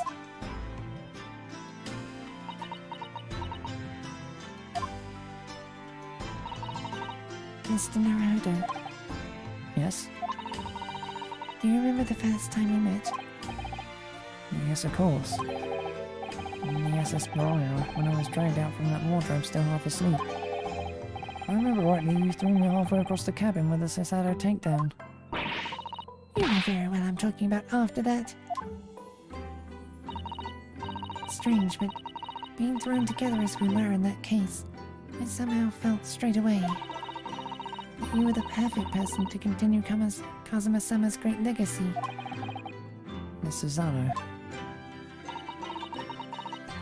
And my instincts were right. I really want to believe. No, I'm sure that I'll be back soon. Farewell until then.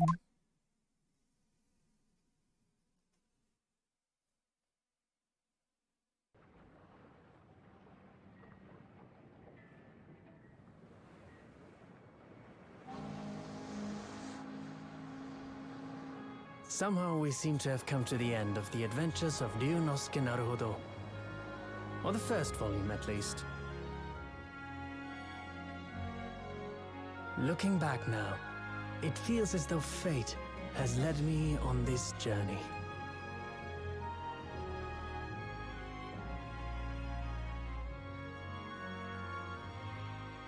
Fate led me to becoming a lawyer, to traveling halfway around the world, to meeting the great detective. I'm sure there'll be trials and tribulations ahead. Of course there will. But whatever happens, I know I'll be able to turn my fortunes around.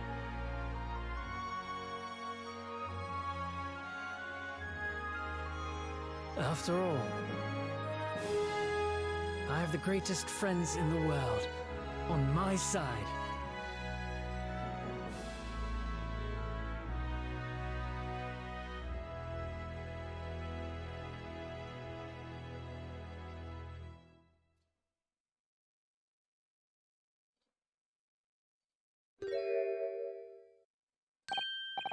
Ah, yes, Mr. Naruhodo. Yes, Mr. Sholmes? I have something rather awkward news. The railway company has decided to sue over the special express train, apparently. Huh? It caused such a commotion on the line, all the other trains had to wait at stations. But really, we would never have made it to Dover in time otherwise. Anyway, I explained everything and how it was all your fault. Huh? I believe a formal complaint should be delivered to your office tomorrow. But not to worry, my dear fellow. According to Mr. Sato... You love defending yourself in court. Huh? It's alright. I'm perfectly happy to testify. You really didn't look like the sort of man who would do something so outrageous. See?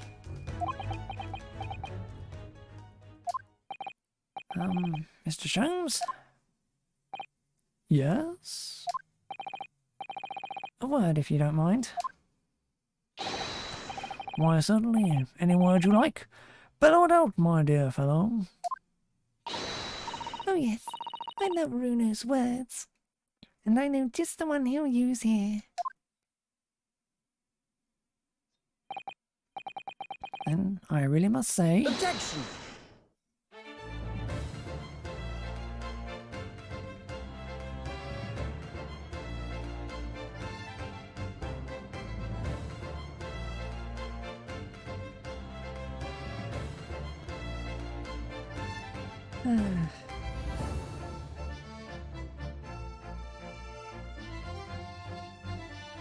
in the following weeks, hundreds of music boxes arrived at Baker Street from all over Europe. Something was afoot, though it transpired I had ordered them all myself. So I advertised them for sale with "Used by Mr. Jones to solve an important case." And the money I've earned, consulting detective work pays a pittance by comparison.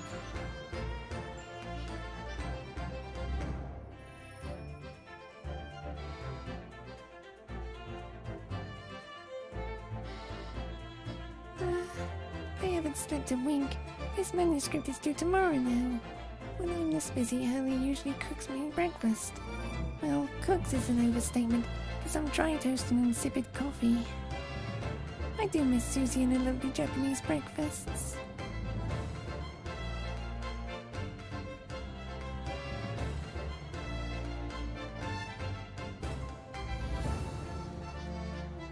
Witness, your testimony is riddled with contradictions. Exactly. Barely do Coban coin tied under their sticks themselves. Well, I don't know, sir. Knows his father is an innocent man, or I call my son a liar. Witness, my courtroom is no place for your petty arguments. Huh, I expected multiple there.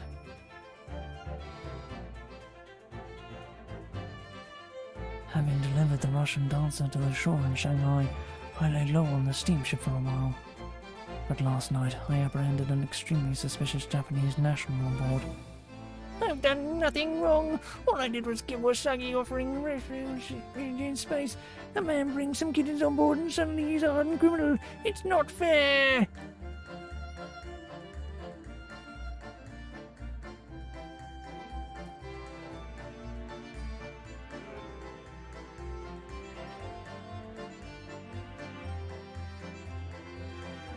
Scientific investigation will be the gold standard for policing in the new age.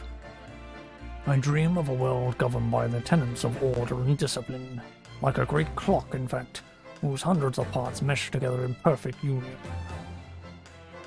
Now, if you'll excuse me, I have but 2 minutes and 37 seconds until my next appointment.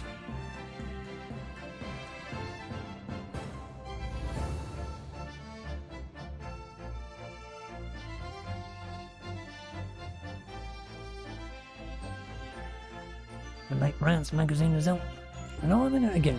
Whenever I say that one line she wrote now, I get a standing ovation. Want to hear it?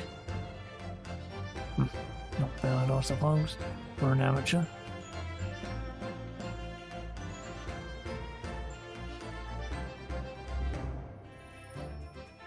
Her ladyship puts me to shame.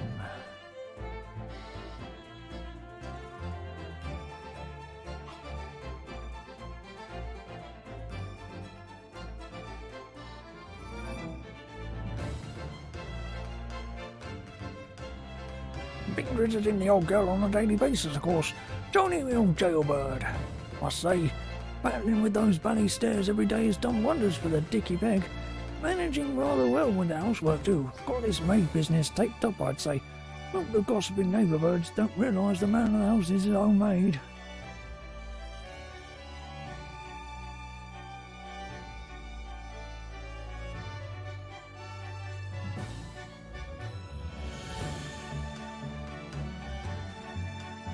My Remy is back on the beat again, all thanks to the Reaper. There's nothing I enjoy more these days than hunting out small change in the gutter. I'm a better Bobby now, looking out for the Londoners that drop their ha'penpence on my lovely wife. Oh, Pat. Oh, Roly.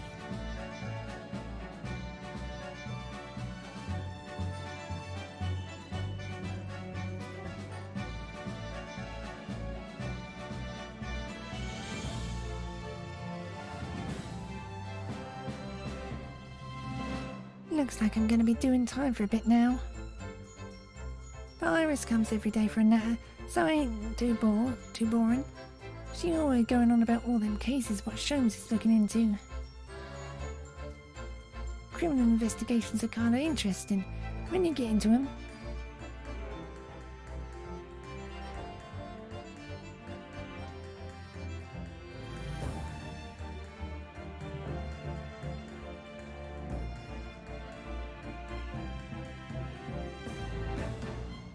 Yes, I renounced my upbringing and chose a life of sophisticated crime. But regrets? Please. Give over, bruv. That ain't the Ash we used to know. We ain't got time in here to plan the comeback of the Miltov and Sulk and Milk Run, yeah? The three Muscovots, milking the neighborhood for all it's worth.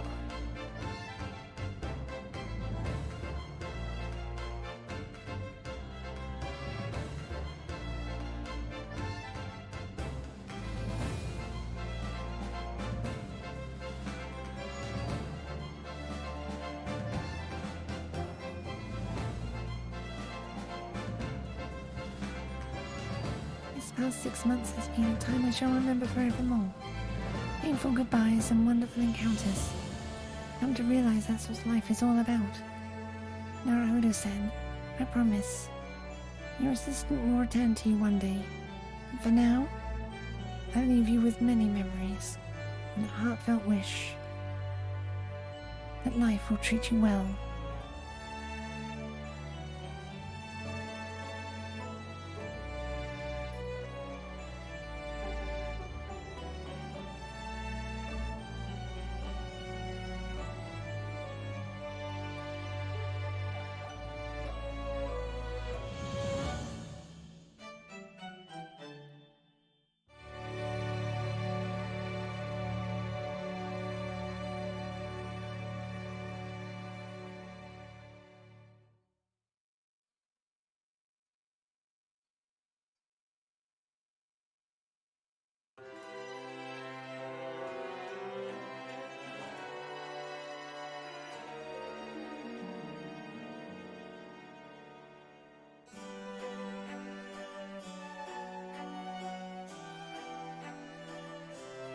Hey, where's my credit?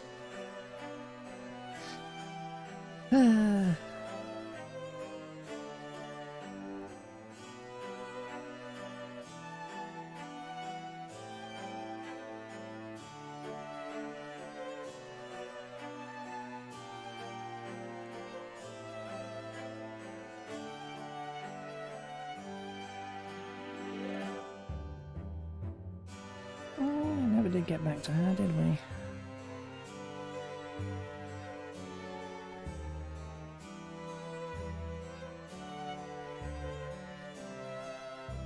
So what's that weird downstairs neighbour of the third case? Is it third? Or fourth case? Yeah, fourth.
Yay, we're halfway through.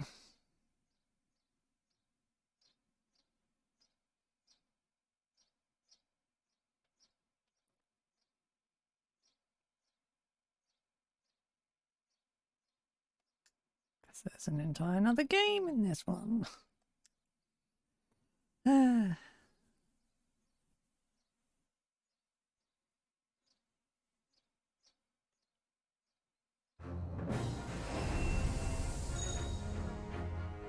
I did like the bit of anyway. Might took a hell of a lot longer than I thought it would. Right, so I'm gonna go away, have something to drink, have something to eat, and I'll be back in like about an hour with Xenoblade. So for now, bye.